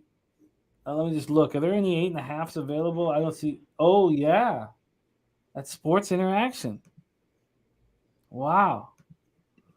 God, Sports Interaction can be so sleepy on these numbers sometimes. So, big bets on the over, but market moving towards the under. And then on the money line, we have 53% of tickets, 62% of cash on the Jays, and the market moving towards the Jays. Sky Dragon says Barrios' last 10 starts have been Cy Young caliber. Joe Yurkovich says Toronto tax at home. LJ from H-Town says Valdez 2.4 ERA last 10 road starts, 10-0 in those games. Astros money line. Troy Torrance says when the home team opens up between +105 and +125, market moves towards the home team, just 13 and 19 straight up. And Mr. Always Profit says this is a dead under. Wow. So Barrios coming off an excellent start at the Mets. He's just pitching very well. And, after Bassett was unbelievable again yesterday, you saw Barrios and Bassett talking. I love it. He just seems locked in right now. Doesn't have to deal with me anymore. Say what, my man? Barrios doesn't have to deal with me anymore, so fucking thanks to him. He's pitching as if you guys are friends. No, he's pitching as if there's no blood on his tits. 2.16 ERA for Framber Valdez, 1.03 whip. He's been excellent. His last start at home over the Angels, and we know what the Angels have done to some lefties. They didn't do it to him. He was awesome. He's just a hell of a pitcher. Astros versus righties since May 1st, 245, 720 OPS. And for some reason, I have the Astros numbers versus righties. I have the Jays numbers versus righties. Can you please pull up the Jays numbers versus lefties? My mistake. I apologize for that. Both bullpens have been good. Wow, this makes me want to bet the Toronto Blue Jays. It really, really does. Can you let me know what the numbers against lefties are? And other than that, let us know if we should move on this. Take it away. Yeah, so the Blue Jays against lefties have been bad. 21st full season, 98 weighted runs created plus is average, but Last 2 weeks, 49 weighted runs created plus, and a small sample size of only 73 at bats. That's the worst in the league. But I ultimately can't take too much in it. They're okay, I guess. Honestly, Jim, I leaned over, and I was going to come on here and make the over official, but I think I've got a little bit of cold feet. Honestly, I've looked at this game very hard. I had Blue Jays money line written down, crossed it out. I had over in this game written down, crossed it out. It's a tough game for me. So honestly, I think I'm just going to pass. And I respect Framber Valdez. I think him and Kershaw are the two best lefties in baseball. They're dogs. Barrios, I can tip my hat and say that he's pitched well. He's had 3 straight victories in his last 3 starts as well for him. So shout out to him. But I lean Blue Jays, but I just passed, I think. Mr. Always Profit says, market says Jays. I like Minder even more. I don't see Valdez getting lit up. The market likes Barrios to outpitch. Can you give me those numbers for lefties again? Sorry. Can you give me again? Last 2 weeks, and I'll be more specific about it. It is since the 21st of last month to today. They are last against lefties. Only 73 at bats. So take that with what you will, but 49 weighted runs created plus. Full season, they are at 98 weighted runs created plus, which is 21st best. Because everyone's hitting lefties this year, except seemingly the Blue Jays. But that's about average, 98 is just 2% below average. Dennis Garcia gave out Bouquett to be MVP numerous times. Did he? Yeah. And then the last time was like 2 or 3 weeks ago. He gave it out at 50-1. Now it's at 30-1. And I'm like, God, I wish I wasn't so late. I'm going to put a small bet on it, like literally no more than $100, but I'm going to bet that today. And I'm late. Bouquett is 3-4-7 against Valdez with a home run and 2 RBIs. Kevin Biggio is 2-for-4 with a home run and 2 RBIs. I wonder if he gets out there against them. Whit Merrifield's 5-for-10 with a homer and 4 RBIs. So these guys seem to get to him. Over at Houston, Abreu is 293 with 3 homers, but not this Abreu. This is an Abreu from many moons ago. But you have Tucker, 4-for-9 with a solo jack. Bregman 4-for-16 with the jack. Alvarez 1-for-9, but that was a jack. I can understand there. TG, what did you get it at? Did you get it at like 100-1? I'd love to know what you got it. I'm gonna jump in on it. Oh shit! I gotta get that. I have 10 minutes to get the Minnesota bet in. Fuck. Okay, sorry, that's my fault. We just lost Jose. Bad timing. I got 11 minutes. Hopefully, he'll be back here shortly. Wow. This is just telling us that the Jays are live here against Framber Valdez. That's so risky. All right, I think that I move on the Toronto Blue Jays. Not only you're going up against Framber Valdez, you're going up against LJ from H-Town, you're going against Aaron Crawford. And Aloha East Side Rolla, OG Lowbagger, says Kershaw not even the best lefty on his own team. All right, I gotta get that bet in, but we'll take a second. Let's move on to the next spot on the board. We already heard from Troy Torrance. This is his favorite game on the card, so let's discuss it. 7:10 p.m. Eastern. Boston Red Sox 31-31, 55-1 at the start of the year.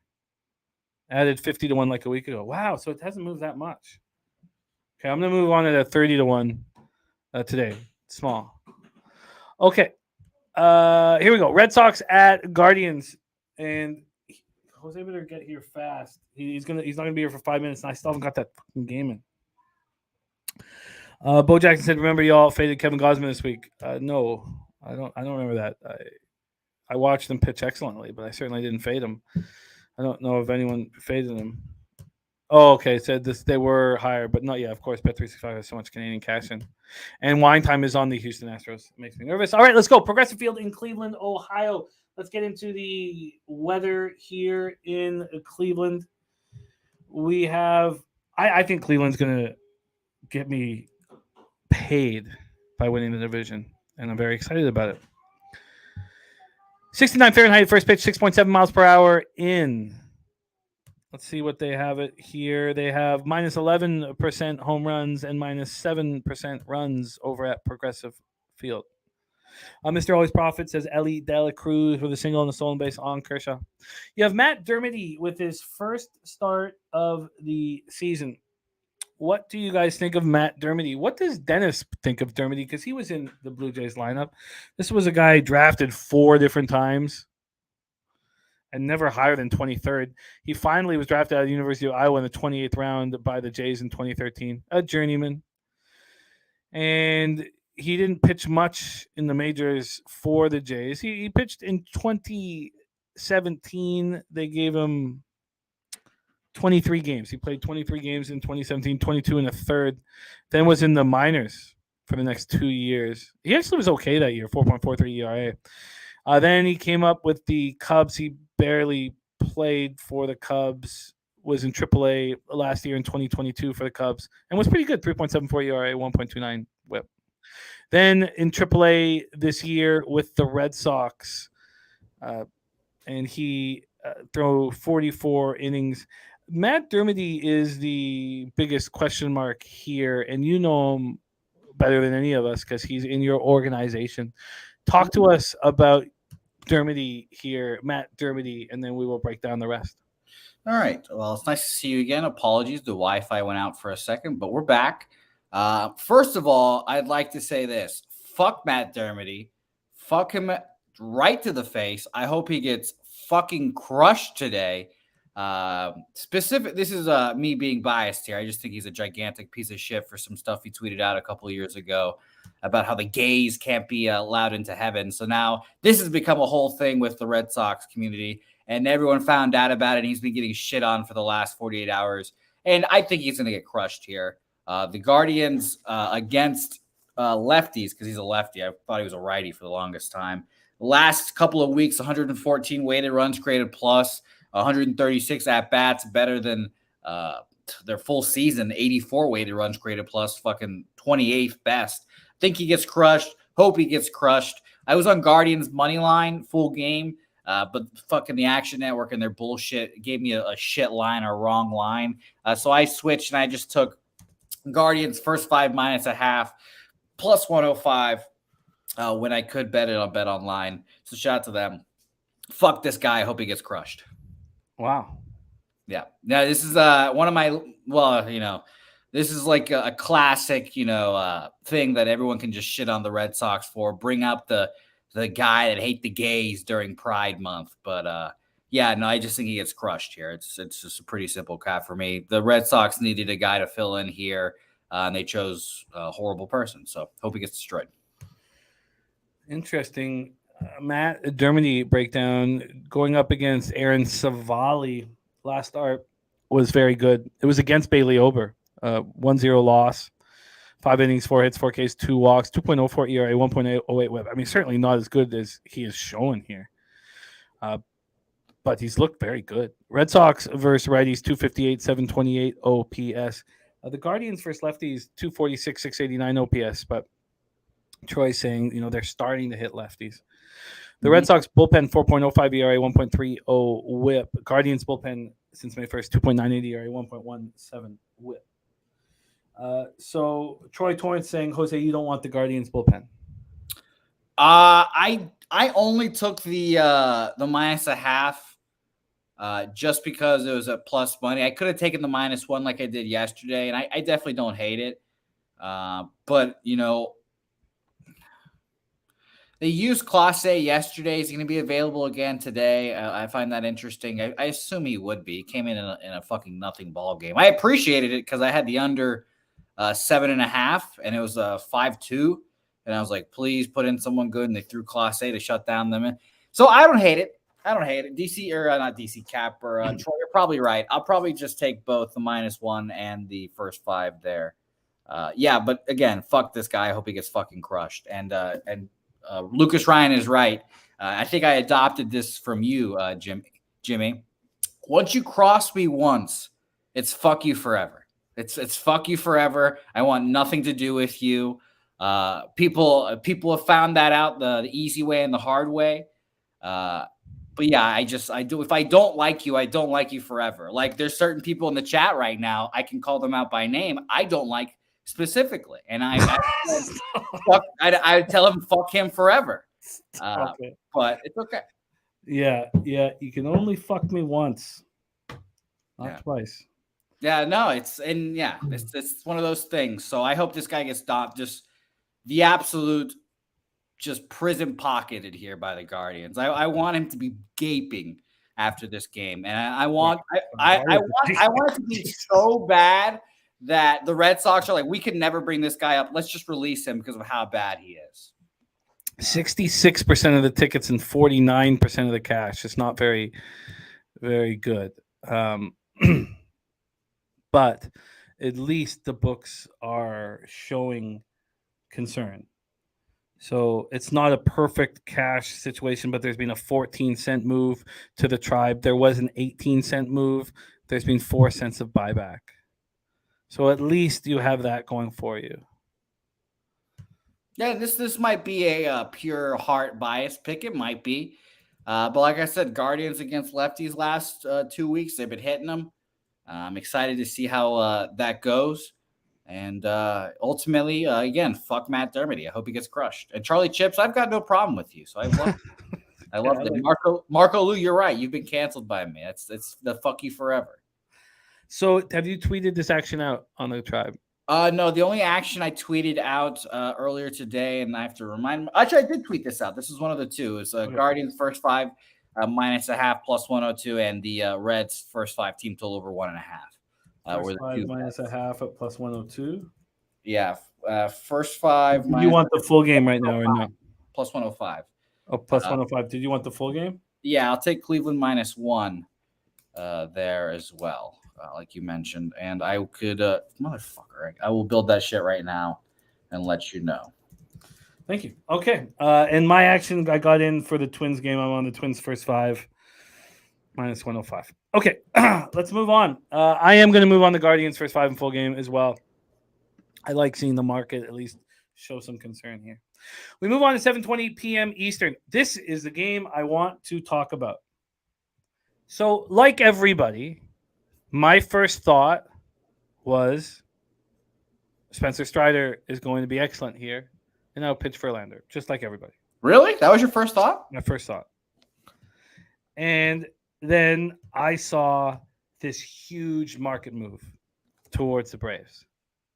And that stopped me in my tracks. So Verlander's thrown 17 innings on the road. He's allowed 9 earned runs and 16 hits. He is being bad. JP's got the Dodgers up 1-0. So he's being bad. Let's take a closer look at these starts that he's been bad in. Let's take a closer look because how on earth, like, if he is going to be Justin Verlander and you can sit here and get him first 5 plus a half at -105. That's what I saw. First 3 plus a half at -130. All you need him is to get 9 outs. And I was like, holy fuck. On Justin Verlander? I mean, that's just... So let's look at these road starts where he's being lit up. His first start was at Detroit. It was his first start of the year, in the city that made him famous. 2 earned runs, solo shots in 5 innings. They lose 2-0. Then he faces the Reds at Great America Ballpark, and he's very good. 1 earned run over 7. Then he faces the Rockies and gets lit up and smoked in Colorado. Then he goes up against Bassett, and Bassett was spectacular, which we expected him to be. And we had the Jays' first 5 in full game. But then here, he's quite good.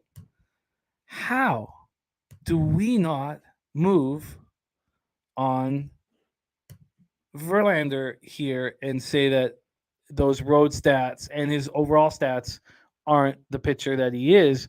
It's just because of a bad start in Colorado. That's what and then I was like, you know what? Obviously, the market's moving very heavy towards the Braves, so there's no rush here. The movement, the money on this game is insanity. Well, like truly. Let's talk about that now, and then I want to hear what you have to say, and then I will decide whether to move on it. We've had a monstrous move towards the Braves. They opened up minus 158. They're now minus 181. They were at minus 187 at 10:42 a.m. A little bit of buyback. So we have, 23-cent move towards the Braves on the side, and then with the cash flow, with the total. With the total, we have it opening up at 8.5. And we have a 2-cent move. No movement. No movement at all. Open up under 8.5 minus 1. So no movement on the total and a big move towards the Braves. When we go to the cash flow, you have 83% of tickets, 78% of cash on the Braves. And then from a total side of things, you have 59% of tickets and 64% of cash on the under. So there are sharps who are moving on the over. Billy Friedrich says the only problem is Verlander gave up 0 home runs in that Colorado spot. He's given up 6 home runs in the other 5 starts combined. Joe Rivers says Mets can hit Strider, but they're not in the best form. Londo liking the over 8.5. And Vitalis says Braves don't play well at home in first 5 might be the angle. Billy Friedrich is off this game. So let's just quickly touch on the weather because I didn't mean to skip out on that part. It's 83 Fahrenheit, 9.7 miles per hour out to left center. It's very offensive weather. Very offensive weather. But let's see what Ballpark Pal has it. They've got they don't have it as very offensive. So it must not be that humid. 3% home run and 1% runs and minus 9% doubles and triples. I can't wait to hear your analysis. Take it away. The Mets are only hitting 236.95 since May 1st versus righties, while the Braves are 251.754. Strider's 3.09 ERA, 164 points batting average at home. Take it away, Jose. Mets Braves. Yeah, I was shocked at this line. In my head, I was like, what are they going to make this? And I'm ignorant, obviously. I was like, minus 130, the most? And they just ballooned this line up. And like you mentioned, the money on this game is crazy. Justin Verlander only getting 17% of the bets as an underdog, 24% of the money. I mean, wow. I was like, that's crazy. And I looked at the same thing you did. I looked at first 5 plus a half. It's like plus 105. I was like, wow. I mean, you could really just get Verlander 0-0 here and we're cruising. But the sharps or the market on the over there is concerning. The fact that this gigantic line is this big is concerning. So I pass, but it just seems like, like Alfred 44 is saying again, like it just seems like value alone is just on the Mets because of how big of an underdog they are. But value doesn't get you wins, Like one of my least favorite things in gambling is when people tell me, and Rocco did this to me the other day, and I love Rocco to death, but he says, like, we were on the right side. We had great value on this side, and we lost. I was like, I don't give a fuck about value if we lose. Yeah, absolutely. So, and I love you, Rocco, so no worries there. But it's the same thing here. Like, we could have all the fucking value in the world in the Mets, but if we lose the bet, it doesn't fucking matter. So I pass this game. I lean Mets, but I also leave over as well. 60% of the tickets, 64% of cash is on the under. And on the money line, it's from my man, Mr. Always Profit. For the money line, we have 83% of the tickets and 78% of the cash on the Braves. And again, you're probably right about Roku. We did push, so that was nice about that. And by the way, I would be shocked if Pete Alonso was in the lineup. No fucking way. He got crushed in the wrist last game. Day to day. I would just no way I could see him in the lineup. I'd just be shocked. Well, God, how do you not do it? It's tough, and you're getting minus 105, getting plus money on it. So At Bet Online? Yeah, Bet Online. Well, I can bet that over at Bet Online, but they don't have first threes. They do not. That's why I looked at first 5 plus a half. I like your first 3 look. Obviously, it's juiced as hell. And dog into a favorite, et cetera, but I don't count that as much in baseball because of all the things you can bet, I guess. But yeah, I like first 3 plus a half, plus half, et cetera. And by the way, Rocco's cackling over there. So the Giants or the Dodgers must have done something. Bases loaded. and they get a hit, so it'll be 2 runs there. So 3-0. It'll probably be here for the Reds or for the Dodgers. Excuse me. Oh my God, this is just having to have all this invested in fucking Justin Verlander is shouldn't be nerve wracking. I don't know why. He knows that he's going up against a young ace. He's got to want to step up.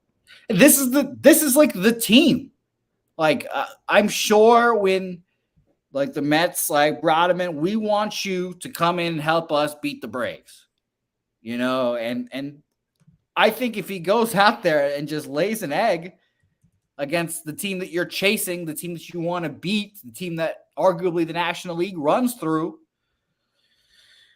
it's just bad news for the Mets. Just bad news. It doesn't. Again, I was shocked to see this line because this could easily be game 1 of a playoff series. If in the playoffs, are we really going to see a minus 180 almost for the Braves against Justin Verlander? And I respect Spencer Strider. I think he's the bee's knees, but I mean, come on. So I passed. If it was money on the under here, I would consider it more. But yeah, I passed. Against Verlander, Olsen 238, Ozuna is 1 for 3. This is his first time going against the Braves. Yeah, Riley's never faced them. So yeah, Albies, Acuna. And the thing is, and maybe people are a little like, they saw Scherzer get touched up by the Braves yesterday. Scherzer's seen the Braves plenty of times by now. This is the first time the Braves are seeing Verlander. So again, all my cap, everything led towards the Mets. But when you look at the market again, it sketches me out. I would much rather be on the opposite side, I guess. Well, it depends. We talk about the ideal tickets scenario here, but 83% of the money and 76% of the tickets and money there. I don't want to be on that side typically. So I'm good. I'm good. I don't know if I'm good. I think I'm gonna fall for this stupid trap. I think it'll be. I don't know if I can. I might just wait a little bit. Twins did not score in that first inning. Piker says, "Yeah, books don't make big mistakes. Move is legit." Yeah, I mean, I thought the same thing. I thought Strider's going to want to show out. My first thought was, "Oh, I'd like to be on the Braves here," and then I was like, "What? The line's huge." Yeah, I thought Verlander would want to show out against the Braves, and again, I thought the same thing. I was like, "What? Why is he such a big dog?" So that's funny. By the way, Ashcraft already out. And it looks like he's limping a bit. I'm not sure, but yeah. All right. I'm gonna take Verlander plus a half. And if you're gonna bet the Braves here, I do it like Markel is doing it. Take a minus 1.5, take a minus 2.5, because it seems like there might be some higher volatility with numbers on the over there too. JP says that's the limp of shame. The limp of shame. You want to see that? Go to Belleville, Ontario, or the Dirty Chester. All right, let's talk about the final game on the card and then review all action. 9:38 p.m. Eastern. Chicago Cubs 26-35, 11-19 on the road at the LA Angels, 33-30, 17-13 home at Angel Stadium in Anaheim, California. Drew Smiley going up against Reed Detmers. First, let's start with the weather, and we got wine time in the house. Beautiful. Wine Time says this game is tough. You can't take the Cubs in this spot because the Angels are the clear-cut better team and feel a sense of urgency with this ball club. Yeah, we talked about this yesterday. After that, come back from behind win the other day, there's some momentum building in Los Angeles a little bit here. And I really wanted to take the Angels here. Again, Jimmy, I'll be honest, but the market really fucked me up here too. 68 Fahrenheit, 11 miles per hour to right center, dies down to 9.2 miles per hour. So let's see what they think Angel Stadium, just plus 3% home runs and minus 2% runs. That's interesting. Let's go over to the line history here and the cash flow. Start with the money line. Get the money line rolling. We have the Angels opening up minus 127. They're now minus 125. So a 2-cent move towards the Chicago Cubs. Oh, I think Angels. Sorry. No worries. From a total standpoint, We have this opening up at 9, slightly juiced to the over. It went up to 9.5 at 4:10 a.m. And only lasted there until 5:57 a.m. So, that's European cash. You say European? Yeah. Who else is betting? Who's going to make a market move at 4 in the morning? Yeah, you're right. It's just hilarious. The syndicates. Yeah. So that moved back to 9. So, I love imagining these syndicates making these bets. Well, I told you when I think you were there. Remember I told you when I was in Costa Rica, I met the kid at MIT. The syndicate? You met a syndicate? No, he was just a kid at MIT. Put together a very advanced model. There was a European syndicate that saw the model working. Said you can live anywhere you want in the world, and he chose Costa Rica. He had a beach mansion. Yeah, he chose Costa Rica. Lived on the beach in a mansion, and he was no longer allowed to tweet anything out. And he had to send the info to the syndicate, and they put out and they did whatever they fucking do with his action. And he came into the office and we hung out with him, and he was just this very cocky, very smart kid. How can you not be cocky at that point? I'd have the biggest dick in the world. Oh my gosh! Shout out to them. So, okay, so yeah, I like imagining it too. Dave Redling is with Ron Crawford. I believe he's talking about the Astros in that spot. But Mally Mal saying the Cubs are terrible. JP says his Cubs offense is struggling.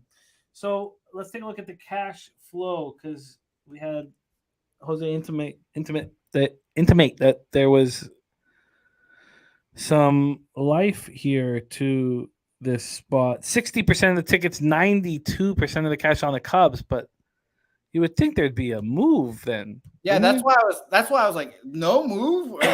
Only 2 cents? Because I have wanted to bet the Angels all day again here, and that just large sums of money on the Cubs sketched me out.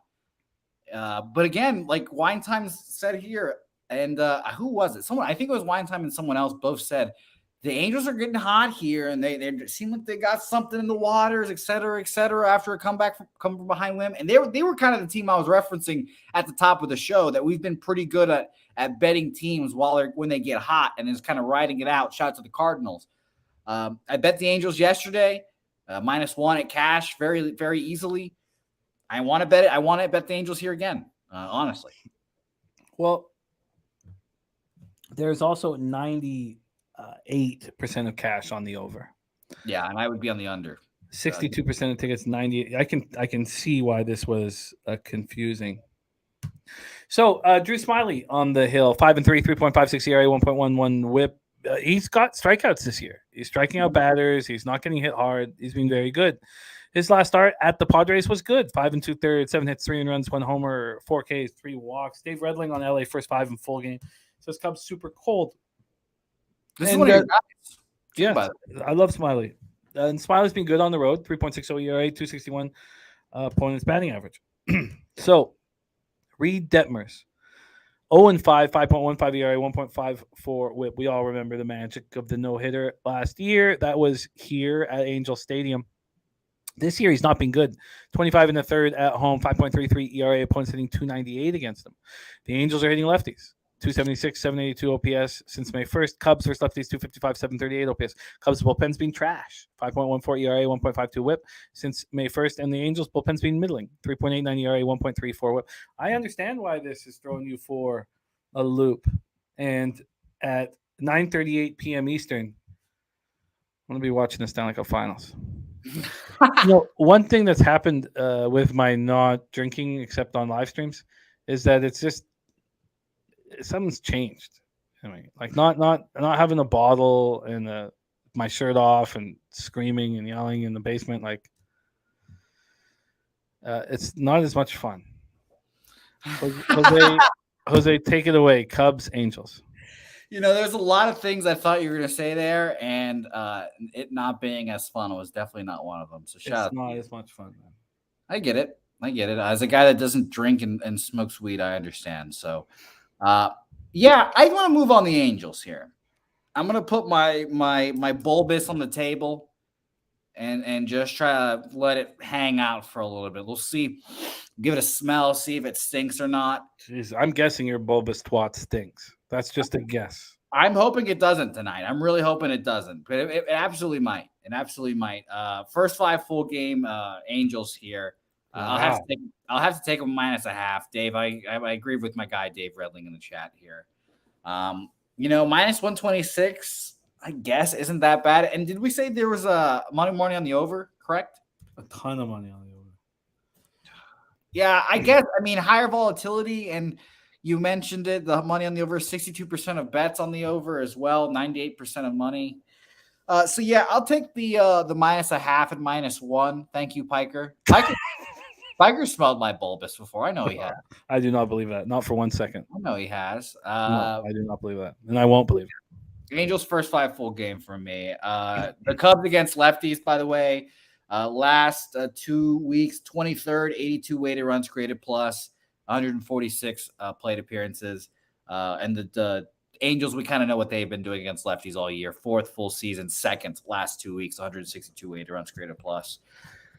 So contrary to all the money, which is concerning, maybe it is Europeans, maybe it's a French man with a pencil mustache and a baguette making large sports wagers. Who knows? But Angels first 5 full game for me. All right, well, let's line shop for old stinky twat Bouquett. That's what they call me. Pull it up here. First 5 and full game. Now, it's cheap enough here, I believe, for you to not take them on the -1 line, if that's what you'd prefer. It does feel like with 98% of the cash on the over that there is some implied volatility here.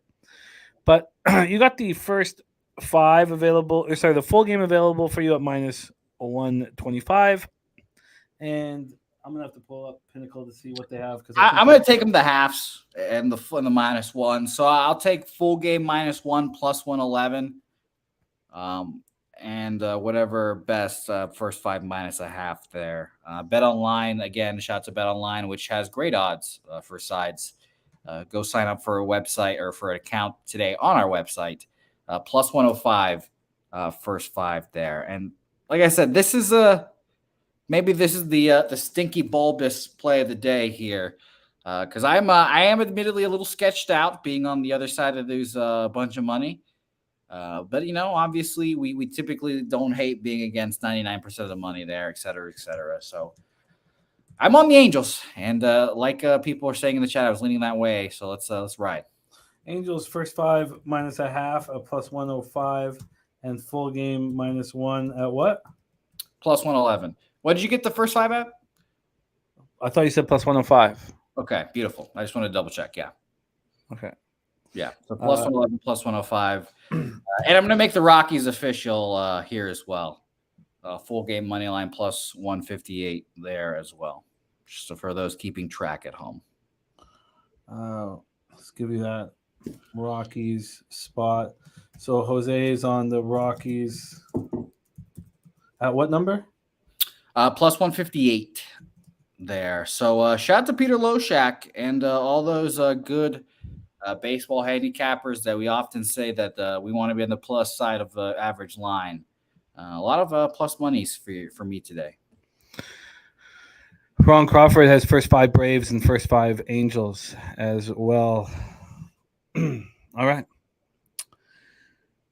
Okay. Let's review all action here. It's been a hell of a day for you. On today's show. First off, I'm about to make my 5th bet on the Canadian Football League opener tonight. Christ. I've never done that in my entire life. Not my whole life have I ever done anything like this. Well, I'll tell you, I put in a future for shits and giggles that I was just quietly going to root on, but I'll tell you, BC Lions to win the Grey Cup plus 500. I did openly laugh when I saw the Winnipeg Blue Bombers at plus 185 to win the Grey Cup. I did laugh at that. That is just objectively hilarious. But yeah, I didn't have the win total as why I bet that essentially. So I'm a BC Lions guy. Well, I think that should be closer to 10 or 11 to 1. Well, we ride. And I'm also an Elks guy too, because Bobana reminded me I would like for them to get their first home win in over 4 years. So Van will be with us, and we'll be talking about that tomorrow. 4 years. That's crazy. So I'm gonna move on the Lions team total under. I'm gonna Could you imagine going through high school and just never seeing your favorite CFL team win a home game? Just imagine that as a freshman going to college now. You're just like, fuck it. I've never seen it. Yeah, it's wild. All right, so I'm on, and Dennis is with me. We're completely fading this enormous market move.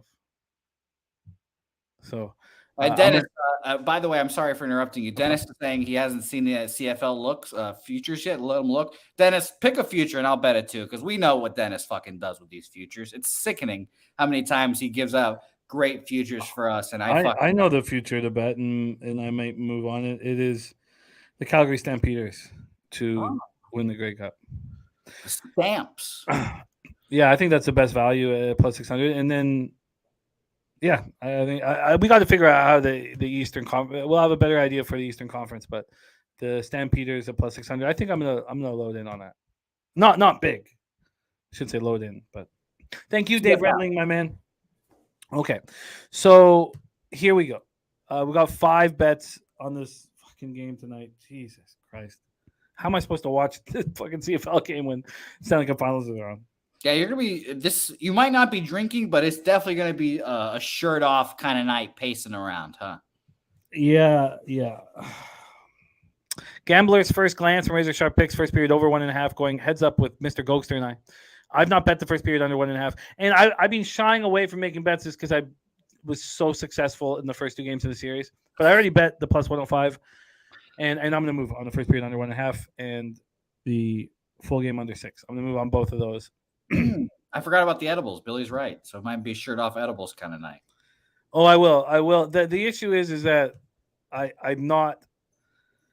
I don't think that this is a indica night. I'd prefer just to hammer the indica and just shut down. But with all this action, it's a sativa night. You know, admittedly, I fell asleep yesterday before the end of the Cubs game, and it is kind of nice waking up and checking your scores and seeing winners. So maybe that'd be a nice experiment. I can't do it. And I won't do it. Let's move on to and I'm also on the Golden Knights plus 105. Ron Crawford says Vegas spreadsheet play. I love that. And the Panthers can win game 3. The Panthers could come back in this series. But I've pointed and laughed at everyone saying, well, we know it's going to be a close series. Well, we know that. Every single person on social media that is not a capper, that just watches sport, they all were Panthers in 5, Panthers in 6, Panthers in 5. Not one had the Golden Knights. And when the fucking punt, the public is on a side like that, you're like, oh shit, I'm gonna fucking bet this heavier than I expected.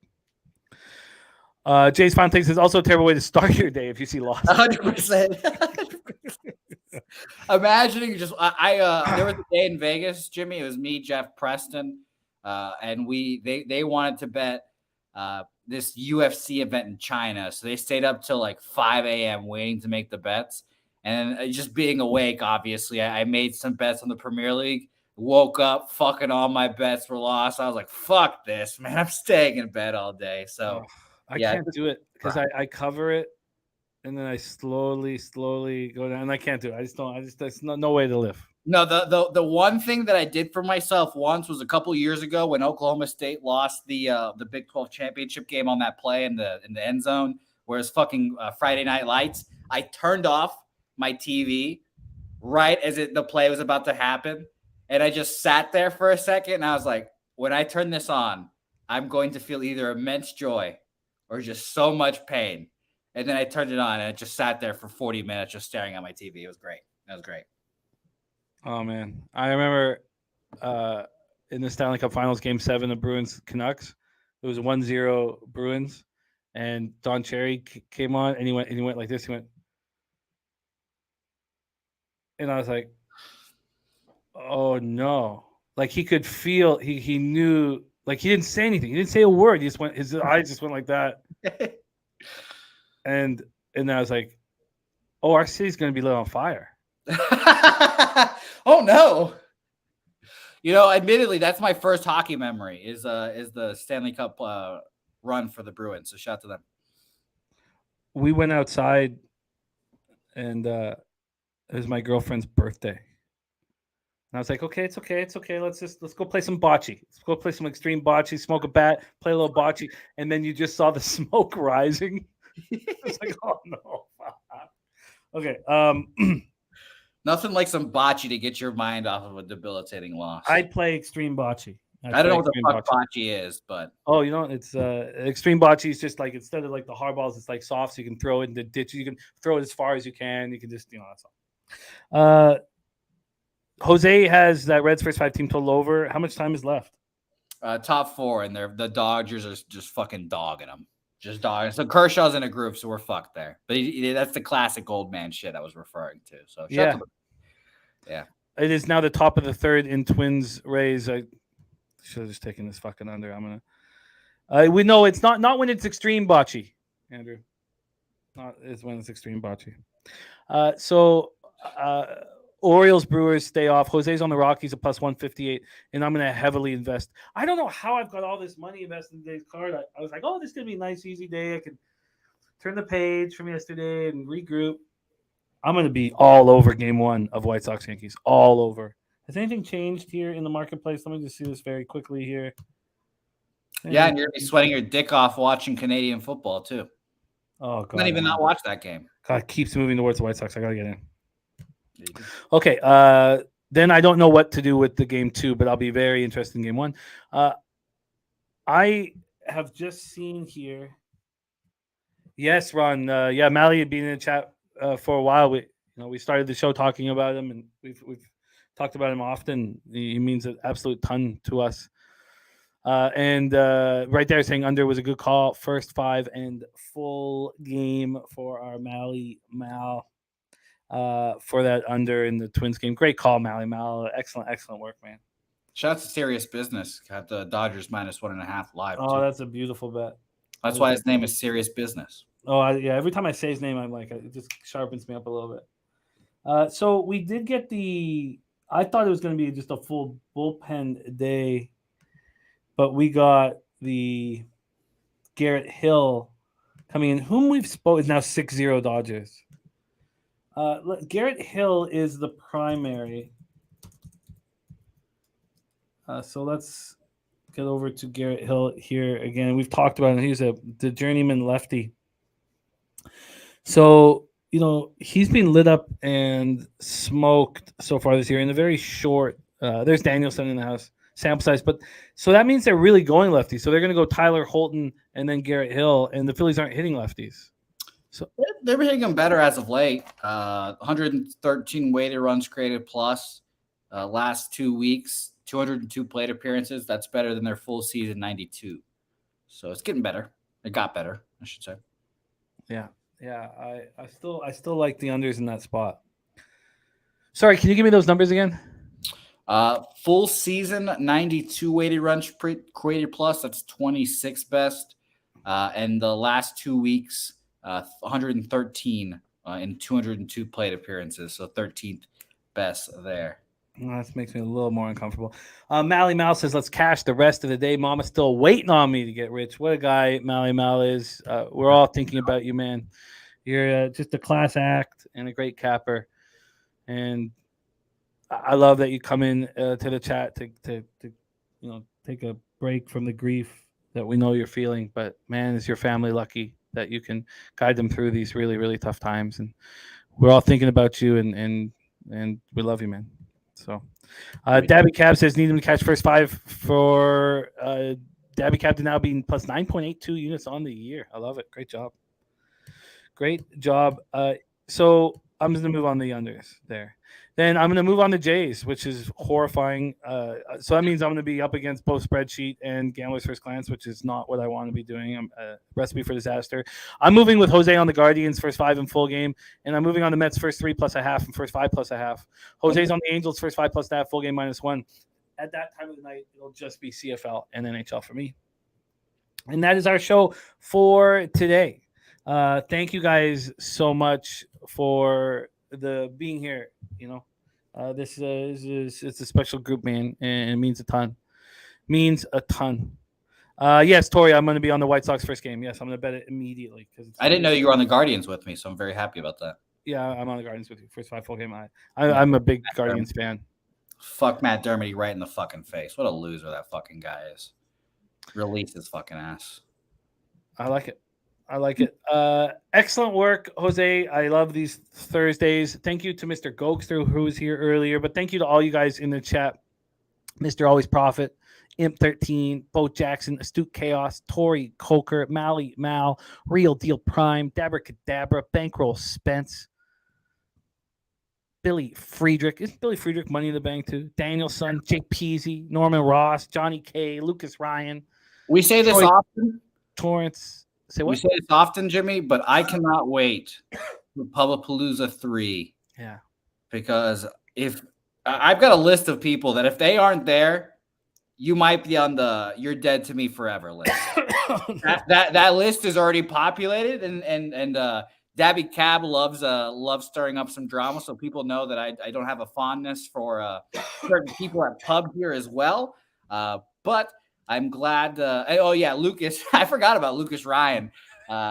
Lucas, you're not on the shit list yet, Lucas. But if you don't come next year, Lucas, you're 100% going to be on it. You're on that list. Tori Coker might be on that list depending on the result of the finals. Mr. Always Profits in San Antonio, and he didn't bother to show up. Oh my God! What a day! You know, Mr. Always Profit, you're on the list now, Mr. Always. What the hell is that? What a kick in the balls that is. Always Profit. Can't even come out and play poker with the lads? Oh my God. Unbelievable. Sky Dragon's not coming. You can tell that. I know DG's not coming. Yeah, of course not. He's a fucking mystery. I can ask that guy to come on screen with me and he'll tell me to go fuck myself. He's waiting for you, Jimmy. Oh, that's funny. All right.